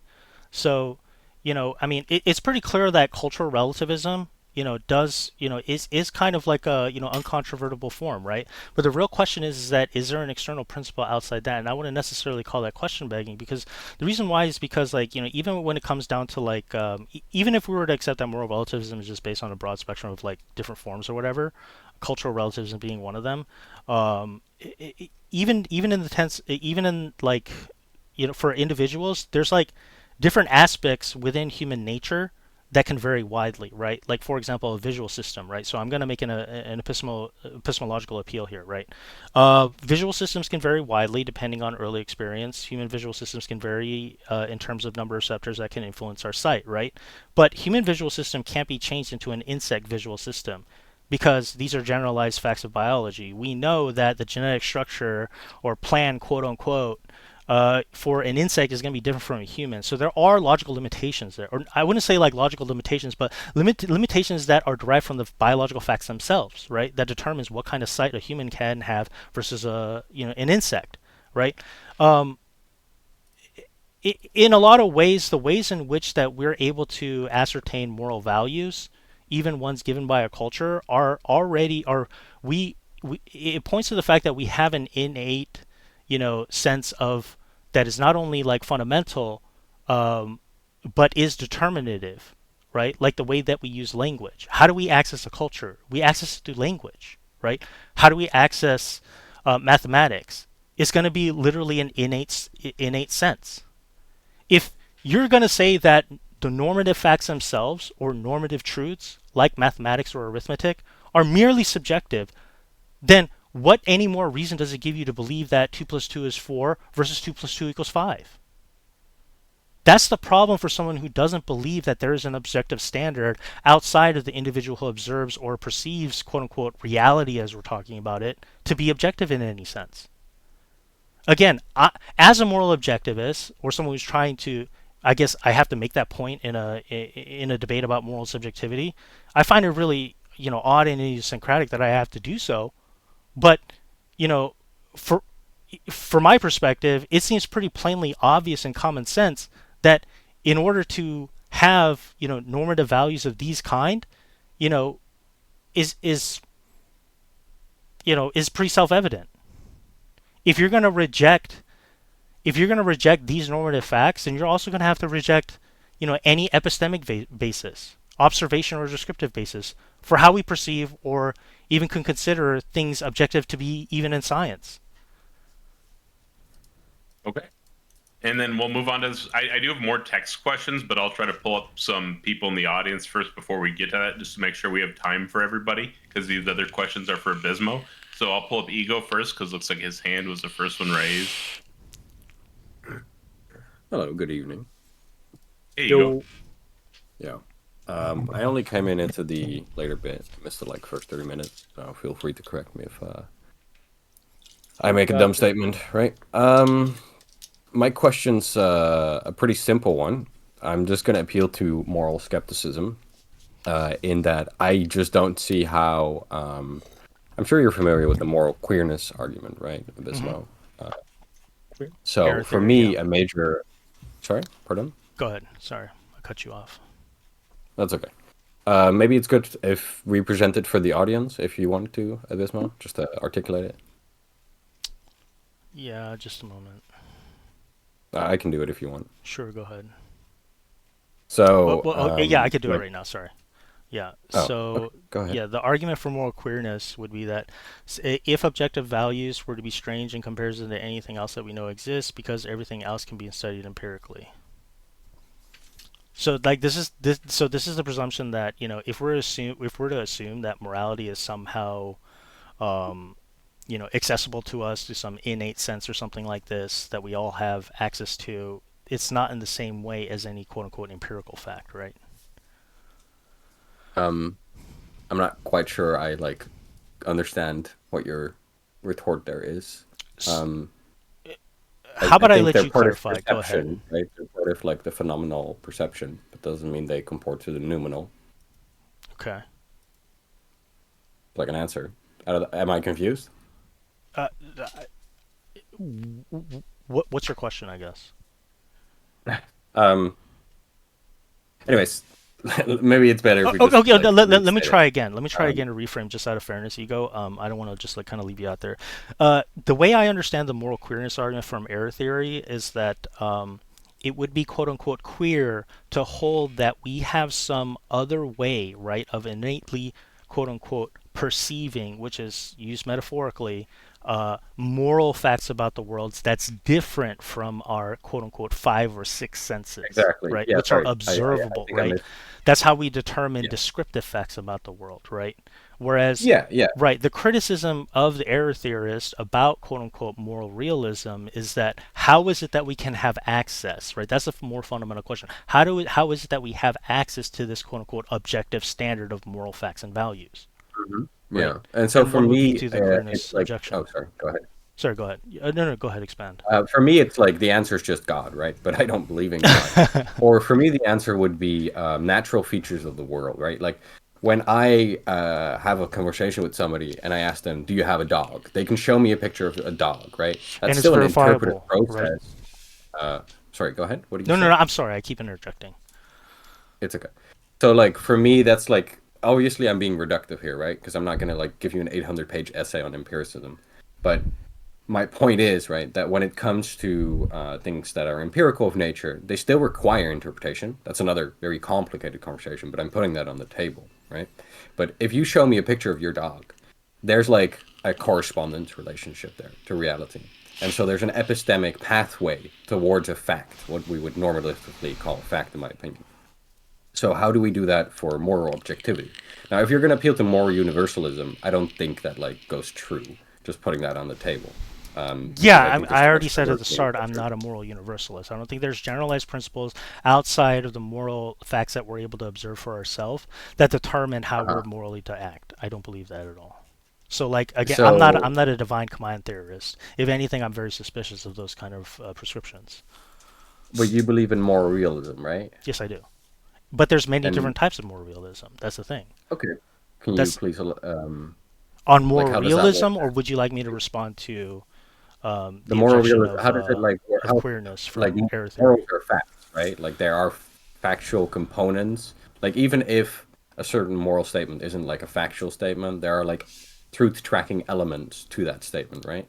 Like, for example, punching a baby, like harm slash baby, and that all combines together into like a statement, even from principles, right? Those principles are true then, that harming innocent, for example, is wrong.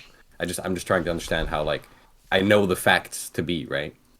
Yeah, like I mean, so I mean, my personal view is, yeah, I'm actually kind of split on like moral realism. Is it non-natural? Is it natural? I think you can have like a healthy hybrid and an appeal to both in a lot of cases because there are those fundamental biologically quote unquote structured or predetermined aspects about the way that we even come to perceive things that yeah can be predeterminate causes for how we're able to observe the facts in the first place and should take into account, right, like how we should go about coming up with or ascribing, not prescribing, to particular moral norms, right?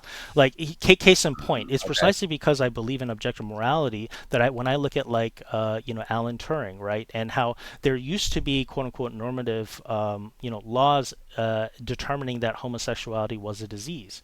We know Mhm. now that those facts are fucking wrong. But I can only say Um, that they're wrong by appealing to objective facts about the matter. You see what I mean? well, I I might don't have think other well, normative but I see what determinations you're how I feel about homosexuality, normative speaking, but this doesn't mean that I believe that it's right to say that it's a disease and that they should be forced to take a freaking pill. You get what I mean? saying. Okay. Ostensibly, it led to his freaking suicide. So if you want to talk about this in a more theological or religious dimension and stuff, No, Bubba, what are you be a doing? little more respectful. Yeah, sorry. Go ahead, Ego. No, it's just like be respectful, Bubba. Come on. Like even Yeah, if we that's disagree. Um, Yes, let's not like yawn very it's loudly. it's it's pretty clear that regardless of quote unquote your theological or other intuitive proclivities, even at the time of Alan Turing, their analysis of the moral facts as it was prescribed by the quote unquote normative laws of that society and culture were wrong. But you can only come to right. that through an appeal to an objective standard and not just the intuition or internal states of like either an individual or aggregate of individuals. Okay, That seems very so common sense. genuinely not trying to strawman you, but like my brain interpreted this in two sentences. He Sure. appeals to my intuition, right? He appeals to like things that we share like intuitively in common, and then like the contrary is impossible. Like I still didn't get like a truth tracking property here A truth for like tracking moral fact. property. Um, Yeah. yeah. So like, is homosexuality a disease in this example?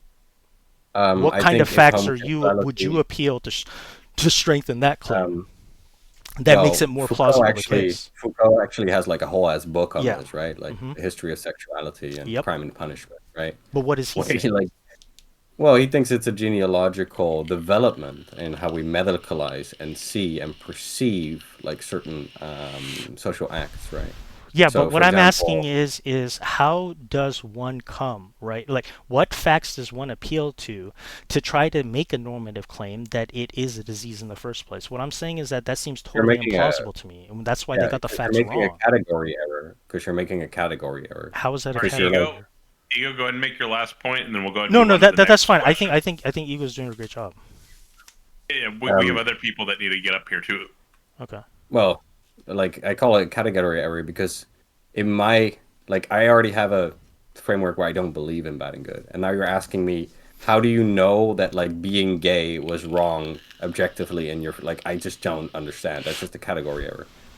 I misunderstood, but Well, that's why I was trying to like appeal to other things. There's things that depending on the set or what you would consider sources of like moral facts, the quote unquote normative understanding or values is going to vary dependent on that, right? But as far as okay. it was prescribed to be a disease by early 20th century British culture, I would say that Mhm. they had the facts wrong. It's not a disease, and that Okay. yeah, and I'm not going to go into the theological point because that's not what this question is about. What am I Sure. appealing to? Yes, I am appealing to an objective standard. Uh, if you're asking for me how it is that I come to that objective standard, it's pretty clear to me from the facts that we can't consider a disease. There's all other biological predeterminants. Evolution itself, if you adopt the principles of evolution, yes, genetic expression is pretty diverse and varied, right? And that's kind of the point I was Okay. trying to make with Bubba earlier, is that the fact that they're varied isn't actually evidence that morality is subjective in any way. It could just be the case that it hasn't been perfected yet. In the epistemological sense, yeah, quote unquote, in some normative theories of value, we would say that there are quote unquote material evils in the world. You get what I mean? But that's I not the think I same type of understand. question as far as But how are we supposed to treat people as quote unquote free agents and human beings? You get what I mean? I I think yeah, that I distinction understand. is But important. it is. But unfortunately, Abismo, even though I would love to explore your view more, Hmm. I'm just gonna respectfully bow out. No worries, Thank you Ego. for Thank your you, Thank, time. thank Ego. you, man. I appreciate it, Ego. You helped me clarify a lot of things. Yeah, no worries, man. Anytime. Yeah, Take care. man. Appreciate you come up. We do have Zid next in queue. However, JL has actually been asking me in DMs and on Discord and on YouTube since the middle of the Q&A, and he had his hand up, so I'll pull him up now. He had some issues with his phone there. Hey, Joe. You had a great debate yesterday, JL. JL, I think you got to Hello? hit your hotkey. Mr. Warren, sir. There it goes. Oh. Say something? We cannot hear anything. Yeah, Okay, I can go. see it. I think I saw JL right in the side chat his question. Yeah, here it is. I found his question. Want me to Well, say it? what we'll do is we'll give him another chance here in a second. I'll pull up the next person, JL. I would recommend backing out of Discord and then relaunching it. That will probably fix it. We'll pull up Zen in the meantime. Hello, can you guys hear me? Good name, 10 out of 10. Thank you. Can you guys hear me? Hello? Yeah, we can. Oh, okay. Yeah, I have two questions to Bismo.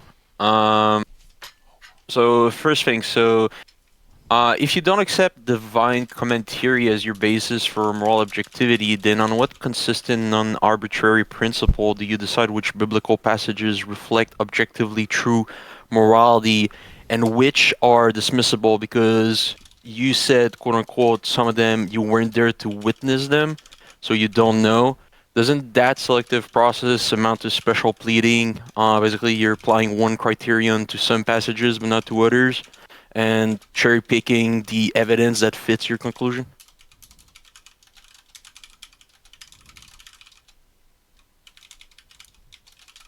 Well, okay, great. Thank you very much. What was the second question, or was the second question within that question?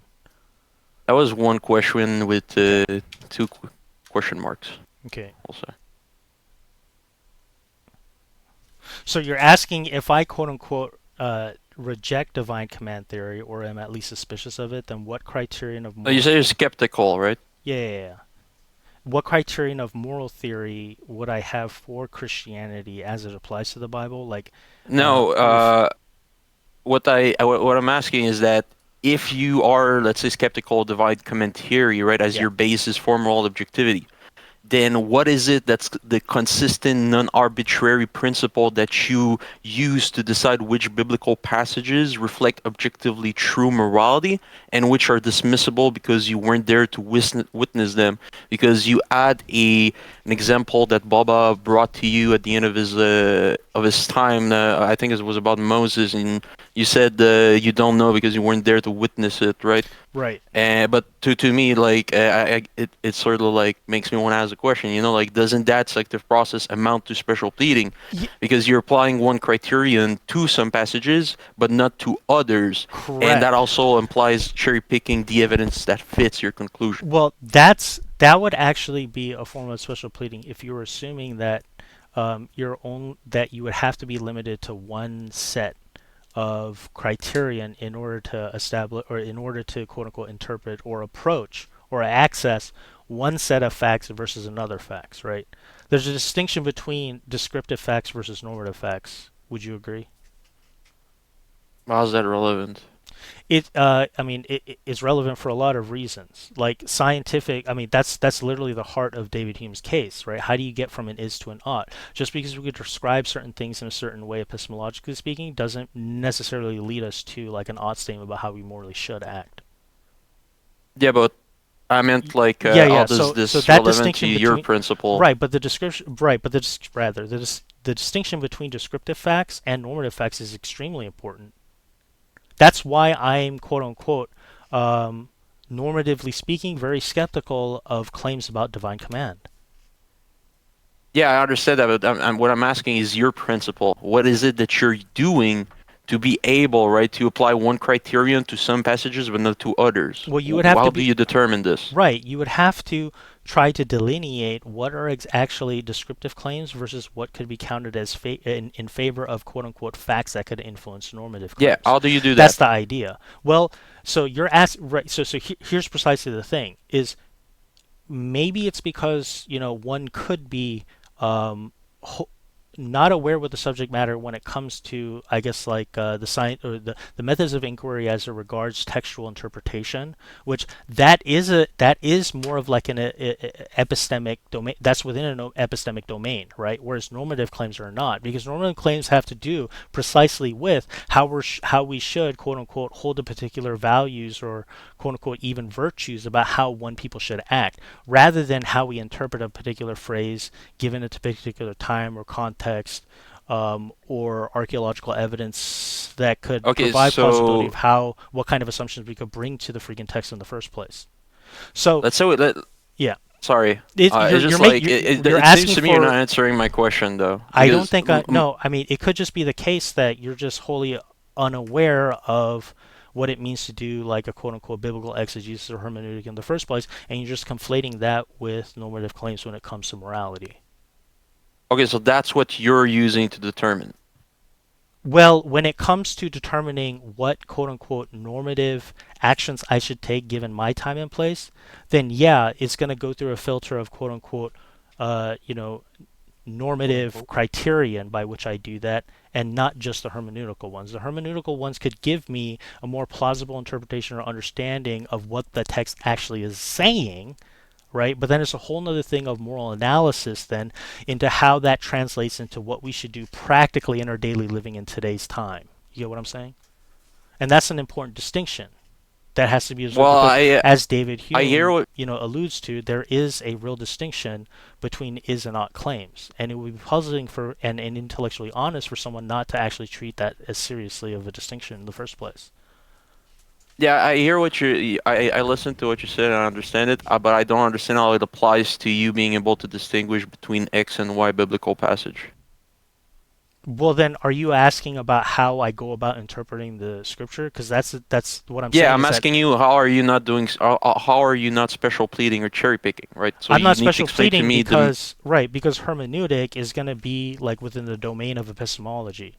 If we take the text, right, as an empirical fact, right, that has certain quote unquote things that it says or meanings, then I'm going to bring a whole different type of or a separate analytical domain, right, of way of us approaching the text in order to establish what the most plausible interpretation of given texts or passages are from how I'm going to derive that to how I should act today. So you said you That seems base very yourself common off sense for me. first on an assumption. So you start with an assumption, and Which then assumption you would that start. be? Which assumption would that be? Well, I don't know. That's what you're saying. No, I mean, in this case, I guess you could say, like, if you're looking for some, like, quote unquote, unified, quote unquote, field theory for how we're able to move from different applications of logic versus another, the only thing that I would say that I would superimpose in this position is the objectivity of reason itself, which is also the basis for, quote unquote, ethical normativity. You're talking about the logic is prescriptive? Not necessarily, not in all cases. Logic is, you could say that it actually supersedes those things because I hold it as objective, whereas prescriptions may not necessarily be objective. They could be subjective prescriptions. And that's why I am suspicious of quote unquote divine command theory. How am I supposed to epistemically determine whether or not it actually comes from God or it just comes from a human person saying that they're speaking in God's name? You get what I'm saying? That's an Yeah, it important sounds like cherry that's picking and special pleading. I Yeah. don't think that's cherry picking at all. I think you're straw manning my Well, position to assume that if no, one believes in God, then one has to also believe in the people that claim that they actually come from God. You get what I'm saying here? no, Is that no, just no, how I no. feel? The reason why I'm saying that I'm not strawmanning you, right, is that once again you're applying one criterion to some passages but not to others, and you're not explaining the methodology clearly Well, let how me it is ask that you, you're able to distinguish. do you believe that because reason applies in one domain that it also that the same logic applies in another domain? If I don't answer your question, are you going to be unable to answer mine? Yeah, pretty much. Because Yeah, then so it then sounds like then it's then your actually question you're then fucking fake. that's precisely because your question would be a form of special pleading, Oh right? So God. you're going to be undermining yourself if you don't All right, if you I'm don't done. clarify I'm done. I proved what my you mean point. by logic. I'm Because happy. you're Thank asking you. about my Thank you, sir. opinion on logic, and I provided it, which is that it's subjective. It's something No, that we love is you, stance okay. independent, and you could say it's We love you, fundamental to Abismo. everybody. We love Okay. you, Abismo. Never And change, mate. we're coming up on the 30-minute timer I had set for this. Are you guys okay with taking some additional questions beyond Absolutely, that? absolutely, Taco. Oh. If we have people, Oh. we need to satisfy the people. Cool. Never fucking change, Abismo. All We right. love you. We'll try jail one more time. I and if love that you too, doesn't Bubba. work, and if that doesn't work, I'll Yeah. try this question. Oh, it Can you worked. hear me now? Yeah. Hallelujah. Hey, what's up, JL? Yeah, the issue appears to be with the app and not with the browser version because I'm currently I just Oh, switched shit. over to that, so it's working good now. But the app is like screwy. I'm not the only one. I'm not the only one having an issue with it. So, but I'm glad I was able to get up. Abismo, I have a question for you.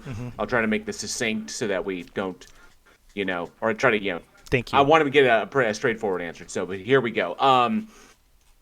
If God is defined as a mind that is ultimate, basically the set from which the not God set is actualized. This would entail that nothing exists external of the God set or the God itself that it must necessarily reference for the mental content that would be needed to make the distinctions that it is making coherent. So then how do you reconcile, with this definition of God, how do you reconcile the logical contradiction of a mind that references nothing for coherency being simultaneously posited as a source for mind-independently true moral valuations? That's a very good question. All I would say is that, usually when we construct the quote-unquote God as a divine mind theory within, ontology, St. Thomas Aquinas makes it very, very clear that we're only assuming these quote-unquote normative, or how should I say, epistemological. I don't want to even call it epistemological or metaphysical, right? I know you're asking a metaphysical question. Is that fair to say, JL?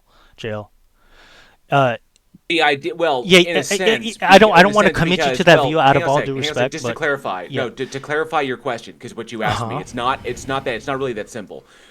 The idea being that the ontology of that which is good and that which is not good. If you want to appeal to God as being that which is good, and basically all you're stating is God is good is God, therefore God is God, it's just tautological. I don't, But yeah, the yeah. problem I mean, is that's the that problem. For to establish the identity of what good is, you need to understand what the identity of not good is, so that you can understand the two as being distinctly coherent as oppositional positions.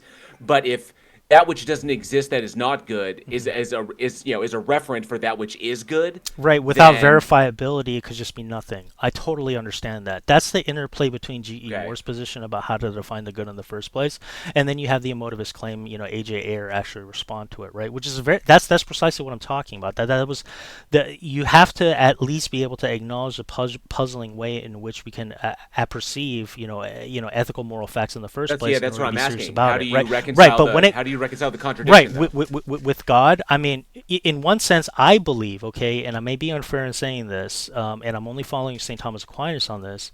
We can talk about like Neotomism, whatever, if you feel it's relevant, but according to St. Thomas, the ways in which we, by our own words, just try to describe the mind of God is only analogically, because we only have words based on our contingent ability to know anything about the universe to formulate the words in the first place. So our quote unquote words are already conditioned by a mind that relies on contingent facts about the world. That is not the case, quote unquote, metaphysically, and that's the assertion that is given to faith or certainty, that we have faith that God's mind doesn't operate in an analogous way, that God's mind doesn't operate in a contingent way as ours, but we can, in an analogous way, try to apply descriptive terms as we experience it here, upon God, but we do it in a superlative and maximally great way. That's the best option. That doesn't reconcile the contradiction. You just basically said it's what contradiction? Well, hang on. What's I'm not done. I'm not done. I'm not done speaking. I'm not done finishing. I'm just trying to make it quick, so I don't want you to jump over me. So I'm sorry. It doesn't reconcile the contradiction of what I presented in my question. You're basically just saying you can appeal to mystery, that there's a way that God does it, but we just don't know it. But we can analogize it by the way that we do it in the real world. And yeah, but I'm not the one. I'm not the one begging the question, because I'm not presupposing. I'm not begging the question. I'm not. Hold on. I'm not saying that you're begging the question either, Jail. What I'm saying is that I'm actually not the one that's presupposing that we can somehow come up with like an epistemological proof for the existence of God, and thereby the conditions of knowability in the first place for how it is in the mind of God. That's precisely. That's why I answered in a particular way, right? Because you're not asking a question about the physical order of things. You're asking a metaphysical question about things. Because I asked you a direct question. Taco. You're steamrolling me, Yes. and I asked you a direct question. You haven't reconciled the contradiction. I'll make it one last time, and then I'll get out of here. So move on to the next person. Sure. How do you reconcile the contradiction of a mind that references nothing external of itself for the mental content to make coherent distinctions, because nothing exists for it to reference? How do you reconcile positing that thing is simultaneously because when it comes to the mind of God, I'm not done. Abysmal, please allow me How to do finish you it. reconcile positing that thing is simultaneously a source for mind-independent moral valuations? Yeah, I mean, we're not saying that in the mind of God that quote unquote moral values or facts or goods, even in themselves, that are going to be external to Him. That would be begging the question, because we It's not would begging hold... the question. That's No, not no, assuming jail. it's not If that's the assuming- nature stop, by stop, which you're Abysmal. drawing the You con... keep saying If begging that's the question, nature by which you're Abysmal, drawing the Abysmal, you keep contradiction, saying begging then the you're question. presupposing that God is No, contingent no, upon something. Abysmal, no, That is not Abysmal, what you the keep- Catholic it's not metaphysical position presupposing. is about It's not the nature of presupposing. God as a Guys, mind. one at a time. It's not. No, God it's is not. actus Reconciling a purus, so logical we contradiction maintain that a mind- divine simplicity, right? You're begging the question of whether or not No, there's I'm some not. It's other not sort assuming of the truth. moral fact that God is Abysmal. contingent Guys, upon one in at a order time. to Can you draw stop conclusions about an misrepresenting external me? world to Him. Can you stop That's what you're doing, misrepresenting me? Jail. No, I'm not. I'm not assuming No, the truth of my you're conclusion straw of my manning. premises. You're literally undermining your own Allow- position. Jail, to clarify real fast, Sure. he said that you misrepresented his position, and you said no, so allow him to clarify, and then you guys can determine. But let's go one at a time. It's really simple. How can a mind that references nothing external of itself to make coherent distinctions simultaneously be a source for mind-independent moral valuations? How can that possibly be? Because the truth is always asymmetrical to those that are contingent. It doesn't answer the question. It because does. There's It nothing, does. There's nothing, You're God asking a itself is not metaphysical contingent. It doesn't question. rely on I'm anything. giving you a metaphysical answer unless you want It's to not a beg the metaphysical question. answer. No, You unless didn't. you It's a want complete to dogma. ask a physical question which presupposes contingency within God. It's not proposing Correct? contingency. It's saying that nothing, by virtue of the theistic worldview, nothing exists external of the God to act as a referent for coherency or even mental content. So if the God is arbitrarily and subjectively dictating that which is No, good, you're is that no, which no, it no. wants, and You're that which is, straw I'm not manning the done, position. I'm not done. It is logically entailed by the theistic worldview that if nothing exists external of the God, then anything it dictates because it wants, not because it must. And therefore, any distinctions it makes arbitrarily and subjectively because it's not referencing anything external of itself as to what things must necessarily be. So therefore, if it is a mind that is ultimate and it's arbitrarily and subjectively making these distinctions in accordance with its own subjective interpretations of what it wants, and how can you simultaneously call that thing a source for mind-independent moral valuations when those distinctions and those valuations are only coming from its mind? The two things cannot be simultaneously. It's a logical contradiction. I'm asking you how you reconcile that, and you haven't done it. And I don't think you can. So I'm Okay, now good. Thank you, allow him to Taco. I respond. appreciate Can I respond? Well, yes, so you can the thing respond. is I reject your You first can premise head out because you if you want to assume go. that a quote unquote mind independent quote of mind entity is going to be in some can't quote unquote by its very nature have some things other than it. That is not the principle of mind that we're talking about. You need to go review Plotinus, J.L. Warren. Those are the preambles of faith that we regard that are totally accessible. We can know the preambles of the faith through the light of human reason alone. Go revisit Plotinus. Okay. And then the next person in the queue is Sammy. Woo! I love Sammy.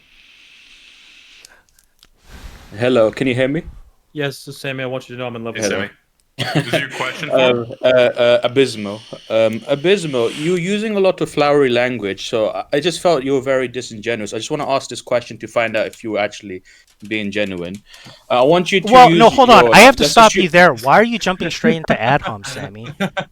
No. I mean, just no. my suspicion. Here's the thing. I don't feel like I have any normative obligations to you if you engage me at the level of character rather than of the content of your, whatever you have to say. Okay. Why couldn't you have just started with your claim first, Sammy? So let's just It's ask part the of the question, question. Sammy. Okay. I want you to use objective reality, like your Catholic background, to answer this question. You have one liver, and you have 3 patients. One is a 5-year-old girl. Yeah. One is Okay. a mother with 3 babies, and one is a fat man who gives to hospital charities. Who gets the liver? And use your objective reality to really justify it. And I want to reply to that as well. I mean, it's interesting with these kind of like very abstract level of like moral quandaries. I think the project of how one actually ascertains moral objectivity relies actually for its factual basis relies less on quote unquote abstract hypothetical like mind theories or whatever in order to determine how it is that we could create the actual people who are going to make the right choice in the first place. Okay, but who would you choose and justify it with the objective morality Well, from no. Well, Catholicism? here's the thing, Sammy.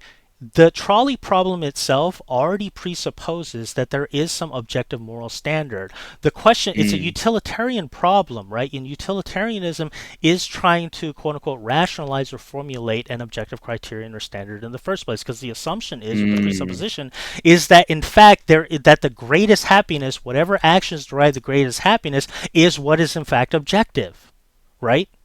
Sidgwick tried to answer, right, what kind of rational basis that we could have in the first place to establish that is a fundamental principle in the first place. Unfortunately, he was unsuccessful, right? Which is why in mid-20th century moral philosophy, we tried to focus more on the practical issues, like even casuistic ones you can call in applied ethics, to try to determine how we could actually come up with the people who are going to make the right choices, in the first place, given that set of circumstances. Having said that, my claim is not a universal claim about moral objectivity. There's obviously different types of situations. Like if we're going to get into situational ethics and casuistry, because that's kind of I guess that's what I'll have to appeal to address your question. An example that I think a more pertinent and practical and relevant example that I can give to try to give you a perspective on how I'm going to view this type of a question, especially as it relates to like trolley problem, is what happens in a nuclear launch scenario. For all intents and purposes, any action, pretty much. I mean, there's been plenty of papers that have been written on the morality of good or bad in a nuclear launch scenario. And none of them, according to quote-unquote any normative thesis about what is quote-unquote prescriptive or culturally predefined, is going to say that any choice in a nuclear launch scenario is going to be objectively or normatively held as good. Hold on, Sammy, I'm about to complete. Which is why the Catholic Church is, at least because you're asking about from my Catholic position, that's why the Catholic Church, normatively speaking, does in fact quote unquote say, right, or hold that we need to do whatever we can to reduce nuclear armaments in the first place, because we already know that even in a nuclear launch scenario, that no outcome or no choice of outcome is ever going to be morally good. And so the best course of action, virtually speaking, is to try to not allow that circumstance to happen in the first place. I see, but with respect to my question, the way it works in real life is we don't use Christianity. We use politics, like policies like quality of life taxes, how many children they have, how many dependents they have, how much charity they give, how many years they'll be alive to contribute to hospitals. None of this comes from religion. And when you're saying that religion is objective morality, then you need to be able to apply it to these scenarios. Otherwise, you're just saying, oh, we have it, but we're not going to use it. Because these scenarios is what we encounter in real life. And if religion is going to help, it needs to answer these questions. Do you see what I'm saying? Because you're not answering the question. But that's not my premise. The thing is you're strawmanning my position, right? By saying that we can't have, moral objectivity without religion. And I find that extremely idiosyncratic, because that's not my claim as a quote-unquote religious person. I'm saying that the Bible or ecclesiastical authority is one among many sources by which we can derive moral facts about the world. And that is the heart. I don't want to turn this into a free will discussion, but it's pretty clear that there are more fundamental and innate determinative factors about how we were created in the first place, where it was not necessary for us to be created in the first place, that can influence or can give us the quote-unquote structure of conditions to be able to observe the facts, epistemologically speaking, or even normatively speaking, in the first place. So hold on. What I would say is I'm going to actually push back on you that quote unquote that religiously influenced normative quote unquote moral facts do not pertain to reality as it is. I'll give you the example of the border issue. How would you go about, without quote unquote religion, trying to address the issue of the border issue right now as we experience it in the American context? I know, but I'm using your argument. No. What do you mean you know? I asked you a particular question. From your perspective, Sammy, without an appeal to some quote unquote, divine or revelatory source of moral facts, how do you approach the border crisis that we have? How are you going to establish the boundaries between cultures, not only cultures but also countries? How do you do that, Sammy? I already answered that. I said politics, but whatever. Politics, so the aggregate of people's speech or the aggregate of people's behavior, Sammy? What are you appealing to there specifically? It seems like you could equivocate between both. Is it the behaviors of the particular polity, or is it the speech of the polity, Sammy? Could I answer? Sure. Basically, in these scenarios, we have, as I mentioned before, we have loads and loads of policies which are divorced from religion, where like there's a MDT, a multidisciplinary I don't think that you can maintain a divorce between the quote unquote natural quote unquote facts that we can derive those normative principles based on versus the actual normative principles themselves. I'm going to reject that. Oh, sorry. Yeah, thank you. Bismo, did you finish responding, or did he interrupt you there? He interrupted me like many times. So Abysmal, let's calm down with the interruptions a little bit. Abysmal, like I know what you're trying to say, but me and four other people. It's not just me. Four other people. One is, I think, like has like a prescription, whatever. We all got confused when you said to Bubba, "What about Christianity versus Hinduism?" So you do. Do you remember the dare context in to- which I had said Yeah, that? you're trying to say that you kind of shot yourself in the foot in that scenario where he was talking about like morality is subjective, then you say, what about Hinduism and No. Christianity? It was Then- it was about how whether we have more plausible reasons to ascribe to a divine theory for moral objectivity rather than from any other quote unquote moral theory. That was the question. And I was Okay. going to say, if I was to ascribe to a quote unquote divine command theory of normative quote unquote values, how would that be? How would that be more plausible than if I was a Hindu versus when I was an Indian or was a Muslim or a Jew? It wouldn't. That's the thing. There's no quote unquote normative reason why we should hold one to be more quote unquote accessible than the other. That's my point. Which is why we should be suspicious about divine command quote unquote theories of value or justice in the first place. So you don't agree It with has to politics, be you objective don't to agree us with in a religion. way that is accessible to everybody. That's precisely the whole point of this debate. This debate is not about religion or which religion is the best. This question about is morality subjective. And so far, none of your questions have anything to do with clarifying whether or not morality is subjective, regardless of whether or not you personally believe that morality is subjective or not. No, hold on. Let's not derail. Right, it's a So non you sequitur don't- for you to appeal to God in order to try to say that morality is subjective rather than Can I objective. reply, please? Right? Brother, can I reply? So you don't agree with politics and you don't agree with divine authority. So ultimately, you're saying you don't agree with any framework. So ultimately, like, I'm being sincere. You're kind of saying that you I yourself don't think you're being believe in sincere subjective reality. if you don't ascribe to a objective external principle for your sincerity. Then how am I Then to give me freaking know one. that? And how do I know that you're not equivocating Give me between one. what you perceive, but apart from what else, relative to what else someone else perceives? So can you clarify to me, Sammy? Do you ascribe to external objective moral facts in determining your quote unquote moral system? Unfortunately, no. In a hospital, if Okay, I'm gonna, so like, right, so you could just use- be equivocating, and we wouldn't know the difference, right? Well, I asked you the same question and you couldn't answer it, so you're on my side. Okay, I'm just gonna leave. No. 'cause it's Yeah. not Oh, going what anywhere. I will say is, yeah, Thank you, Sammy. they're not only Thank you. normative. They're not only normative facts. They're also epistemic ones as well. Okay, yeah, Semi dropped down to the audience. We've got a few more people in queue. I'm going to go ahead and pull up Trez. Oh, Trez. I think this one will probably be for Bubba. Yeah, most likely. I am looking at DMs. Is he up? No, he's not. Where's Trez? Trez, I invited you up. Click the join stage button. And Abysmal, please, for my sanity, notice how I didn't interrupt you one time when they were asking you Listen, questions. hey, Bubba, Hey, if let's you need not emotional argue. validation, we can do that Let's later. calm down. Please give me a kiss after this. And then while we're Yeah, while we can talk about that after. I'm open to talking about it. and we'll pull up somebody else if we get a moment. But one of the questions in the chat was, I still haven't heard Abysmo explain clearly where does moral objectivity come from if God does not exist. Yeah. Am I free to respond? Okay. So Yeah. in my opening statement, right, I said that this is actually not an argument that I actually came up for myself. It comes from Benjamine Blake Watkins, who himself, he's an atheist. Surprise.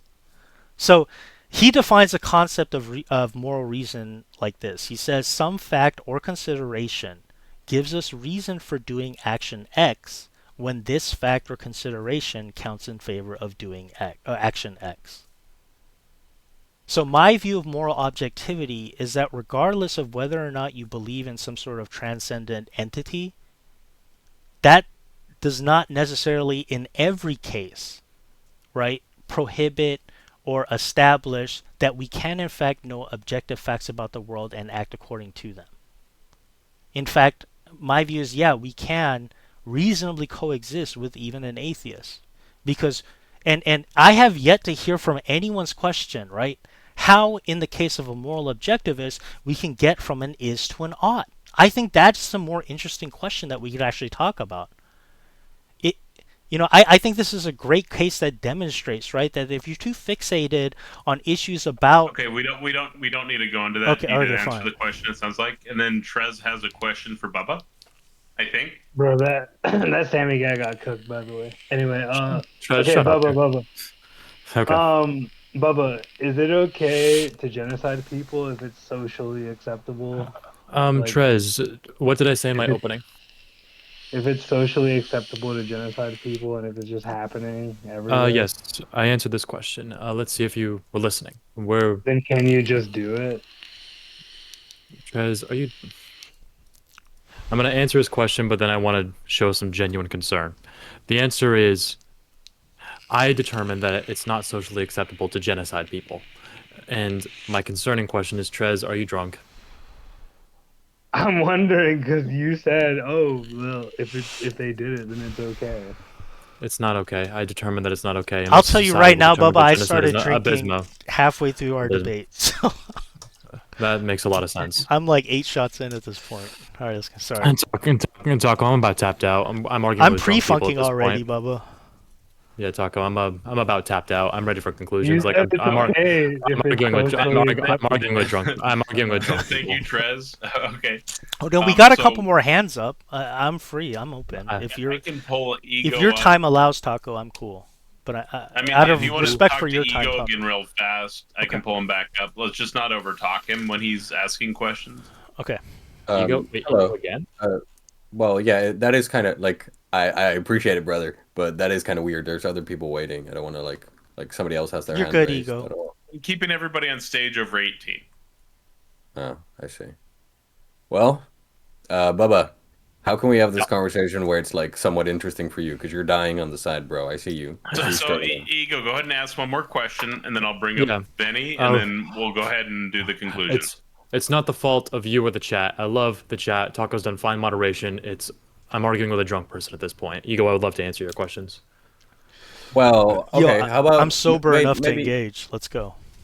So, Abismo, I'm just gonna try and direct my questions at Bubba, just so I can get their interpretation, because I Okay, already that's like fair. am I appreciate and that. I have like very very limited time, right? Like I don't have time basically to be thorough. So, Bubba, my line of inquiry with like the queerness argument, you saw what I was trying to do, right? Like I was trying to provide an epistemic undercutter to this like notion of objectivity. Like, how are you gonna appeal to objectivity if we don't have like a way towards it? Would you say that's more or less correct, or how would you interpret that? I would interpret that the way that we know whether or not something is good, bad, right, or wrong comes from your own subjective interpretation. And I said it was one of the first things I said when we started, which was just because I interpret something to be the case, that doesn't mean that it's objectively the case.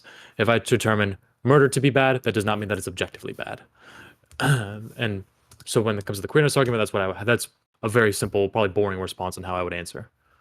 Right. Okay. This creates another can of wormholes about like democracy being a tyranny of the majority, though. Do Yeah. you get- And for like, if we were to democratically vote and determine whether or not I need to stop using that word. What's a good replacement word? Unaliving people. To say that Unjustified unaliving. yeah. If we were to democratically come together and say that it is okay for me to unalive random homeless people in the street, then that does not mean that it's objectively true.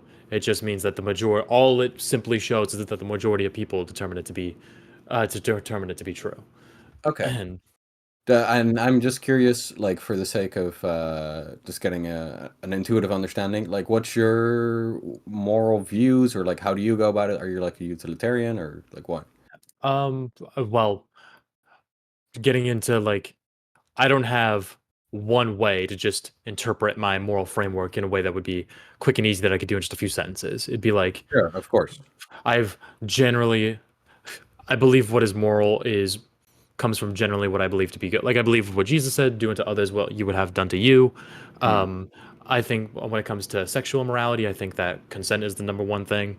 When it comes to like killing people, I think that when it comes to like, when it comes to unaliving people, I'm so used to that word. When it comes to unaliving people, then it comes down to whether or not the person was trying to unalive you. It's a bunch of like, it's like a bunch of little things. It's hard to, I can't put it into one word. But like, I'm just gonna share some intuitions of mine, right? I'm personally a vegan, and I care about climate change. And if somebody, for example, doesn't consider like animals worthy of moral consideration, then I'm gonna try to have motivating reasons. But then at the end of the day, if they just literally don't care about like empathy, then that's like a dead end road. I can only really appeal to climate change. Do you get what I mean? So Right. there seems to be an element of reason in morality, right? But I don't think their reason is like a universal component. Reason is just another interpretation. Would you say that's more or less correct? Yeah. And when it comes to veganism, I wouldn't even say that climate change is the number one reason as to why people eat animals. It's a bunch of other very generalized reasons. Like you could say that to us, they are not as from a utilitarian perspective, useful to the world outside of being meat in which we can eat. Like a cow's pretty dumb, we're pretty smart, we can provide more for what we Is this your view? is just off the top of my head a reason as to why you could argue against veganism. Sure. Sure, Let's I not was have like, the vegan debate. I'm pretty good yeah, at that. yeah, okay, all right, all right, fine, yeah, I don't want to get smoked in the vegan debate. That would be embarrassing. Yeah, but like, But yeah, go ahead. Could I respond to this? portion- Ego. I mean, I think this is No. a very interesting line of questioning. Do you mind if I chime in? no, Okay. Taco, I'm gonna defer my judgment to you. yeah, I'm cool with answering. 20 seconds, and then let's go ahead and move on to the next guest. Okay. But who gets the speaking time now, Taco? I don't want to Abismo can respond for 20 seconds, I guess, and then Bubba. All right, okay. I mean, so and I already had prepared, right? Like, like going through Schaefer Landau's, I guess like responses to Occam's razors in this case.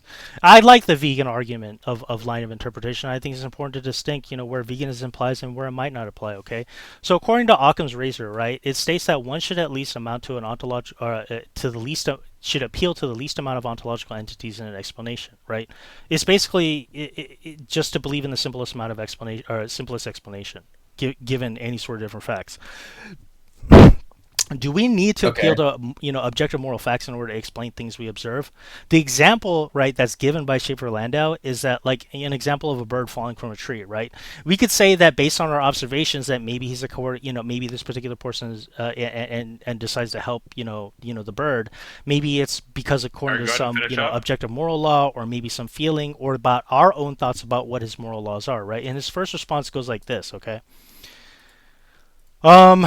If we use Occam's razor, then we have to get rid of all the more ontological entities than just the tree itself or the bird itself, and we would have to try to like do a reductio ad absurdum down to like level of quanta, right?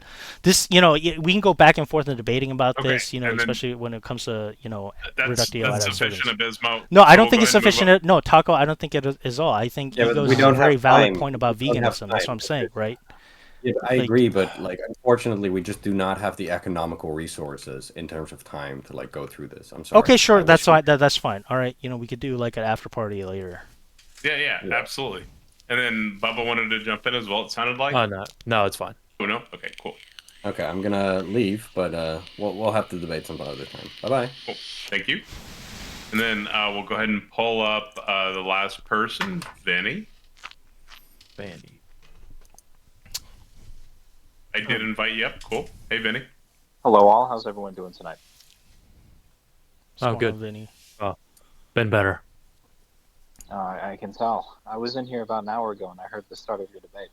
It seems it was derailed by alcohol. I believe so. Yo, I'm still here, man. Like, it is what it is. I'm good. It's good to see you, man. Yo, Bubba, if you don't mind if I just kind of hop into it. So, you're arguing for subjective morality, right? Yes, sir.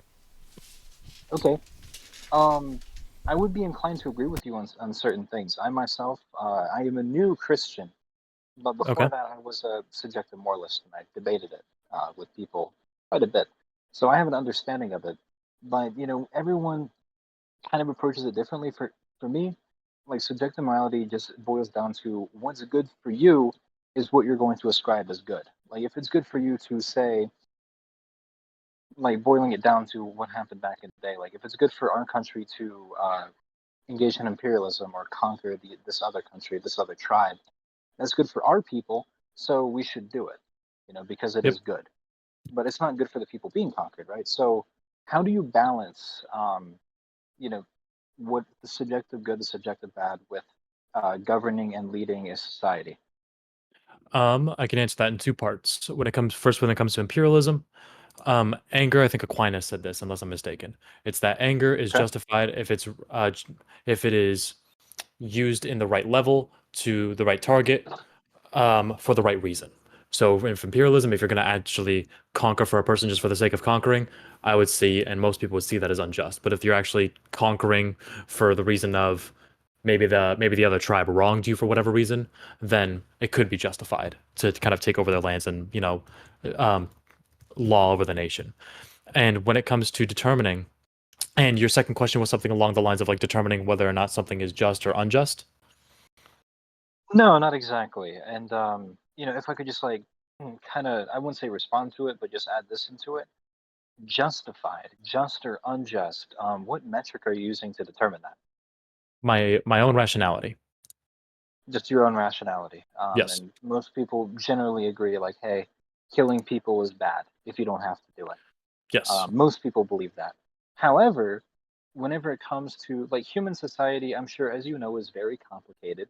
Um, like you have gang members wearing like Christian crosses and whatnot, going to church. People are a bit crazy with it. And the thing with subjective morality is ultimately like just or unjust really doesn't matter. It only matters insofar as enough people believe in said thing to be just, therefore it is actionable and applied in society through use of force. If you engage in unjust behavior, armed men will take you and throw you in a place that you can't leave. And that is ultimately what makes people conform to these standards. So, Uh, but the head hasn't always been consistent on what we found just or unjust.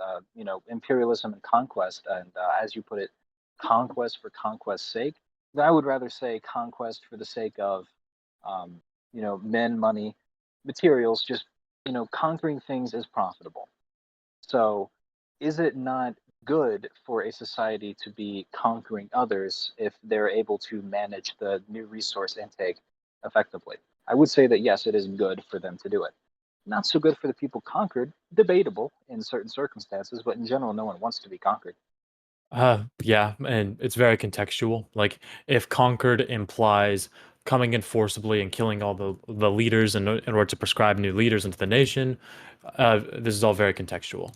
It's and if it means like having to kill a number of innocent people in the process, again, it's very contextual. If you just, I think it's very unlikely that a nation under like would just willingly give up their lands to another nation. For it's Of very course. rare in history that that happens. And something that you said that I found interesting, which I'm not sure is part of your questioning, you can feel free to stop me. No, Is go ahead. it's when you said that when a nation gets taken over by a bigger, stronger nation, and then all their laws are prescribed now to that nation. They must follow their laws and follow their morale, right? That Hmm. is completely consistent with my worldview. It's that like you are conditioned to believe the things that you consider to be good, bad, right, and wrong. So if you, over a long, tedious process, end up believing at one point that I'm trying to think of an example, is that Nazi doing Germany. drug. You would have to be committed that Nazi Germany was okay morally, There's the drunk. morally speaking, Okay, relatively to their culture. That's the thing, Bubba. That's what moral relativism I don't think Hey, he's is. making a Abismo, moral this argument. is time for Bubba and Vinny because Vinny wanted to ask him Continue, a Bubba. question. Oh, I'm sorry. Off the drugs, kids. And the my train of thought was just completely blindsided by It's all good. We have a few drinks from time to time, but uh yeah. for Abismo it seems Let more me often than not. help you remind you about this. So you're talking about like the use case for conditioning people after conquest. Yes. So that Can you means give me it's an completely example? yep, that's completely possible for like you to believe that drugs are bad under when you're under this nation's laws, but now a new nation takes you over and now you believe that drugs are good because this nation shows you or conditions you to believe that they are good. Right. And when the Spanish went to South America and found the Aztecs and they're doing human sacrifice, and the Spanish were like, "Whoa, let's not do that anymore." And ultimately, I think that is a good thing that they were conditioned. Hmm. Yeah, it can more or less. And thing is, you might find it to be good, but someone else might find it to be bad. And Definitely. yeah, that's the whole idea of why I believe subjective morality is more consistent with reality. I I completely agree with you on that. When it comes to reality and it comes to the world of things, I don't even think, um, like as a Christian, you're compelled to disagree with that. I think that you would be compelled to disagree with the idea that subjective morality is should be applied universally, and you should ascribe to it. But remember, like according to the Christian theology, this world is a fallen world, and its laws are not the laws of God, right? So the laws of the world, and subjective morality is the law. Let's be completely real. Like this material space, it is governed by subjective morality. Like every single war, like even the ones that were written as like moral wars, the Crusades, bro. Most of the people who engaged in the Crusades, the people who kicked them off, was for pure power. Like the Pope was trying to preserve his political base and preserve his power and expand his influence. And the kings and all that, like it was for money. And whenever you didn't pay the Crusaders, they sacked their own holy city. So, you know, most wars in history are just about money, material, and people, and land, of course, from which to get more money, material, and people. Completely accurate. I don't know what's to disagree with there. What? There's. I don't think Abysmal, there's much. maybe you could help us. Please no. No, I definitely agree, right? The central problem is how do you get from an is to an ought, and that's a normative claim, right? That's why we should be suspicious of quote unquote like divine command theories, right? How are we to know that just because someone speaks in the name of the church or even God that their word is true if there wasn't some external principle of morality to begin with? And I fundamentally believe that given the conditions, right, we not only have psychological reasons, right, but we also have virtuous reasons, quote unquote, to appeal to as quote unquote objective facts about human nature that we can appeal to in determining normative norms. Can popes, can crusaders be objectively wrong on the facts? Yes, they can. Yeah, I mean, from an objective standpoint, the Catholic Church is wrong. It's completely incorrect. And the Crusaders, as they were doing the bidding of the Catholic Church, first of all, we are not compelled to evangelize by sword point. We're not compelled to force conversion. We are told to do otherwise, actually. So I mean, it's debatable what the quote unquote purpose of the Crusades was, right? Like, and scholars, debate this all the time. Was it more for political purposes or was it for theological purposes? I don't think you're going to find any serious quote unquote, historian that's going to say that, oh no, it was always for theological purposes and therefore the church is at fault. No, it's a much more complex quote unquote circumstance than that, right? It's pretty clear and common sense that the reason why a pope at any given particular time could have advocated for quote unquote universal crusade in order to try to keep Europeans, either European countries, from warring with themselves. Like that argument is probably the most prevailing opinion, right? The theological question about whether that was right or wrong according to God, that's debated. That's debatable among like theological propositions and not moral propositions. That's all I'm saying. Well, I think that what Bubba's saying is that whenever you apply subjective morality to the lens of how people conduct themselves and what decisions people and polities make, it's the most consistent way to do it. Like, people have their own motivations for doing things. Just to make this very simple, they have their own motivations for doing things, and these motivations, 9 times out of 10, end up with them benefiting. Like, their people may benefit, their polity may benefit, but at the end of the day, they want to benefit too. Yeah, but in that case, what you're actually presupposing is that there's some external factor, whether it's a utilitarian or a deontological one. You see what I mean? And that's basically my point. That ultimately, I believe Bubba thinks he's a quote unquote subjective moralist, but he's actually an objective one. That's all I'm saying. Okay, Vinny, last point here. Interesting, because Bubba was talking about like just and unjust reasons, and that's why I wanted to ask like reasons for clarification, because just and unjust is extremely subjective, especially if you don't ascribe to a higher deity.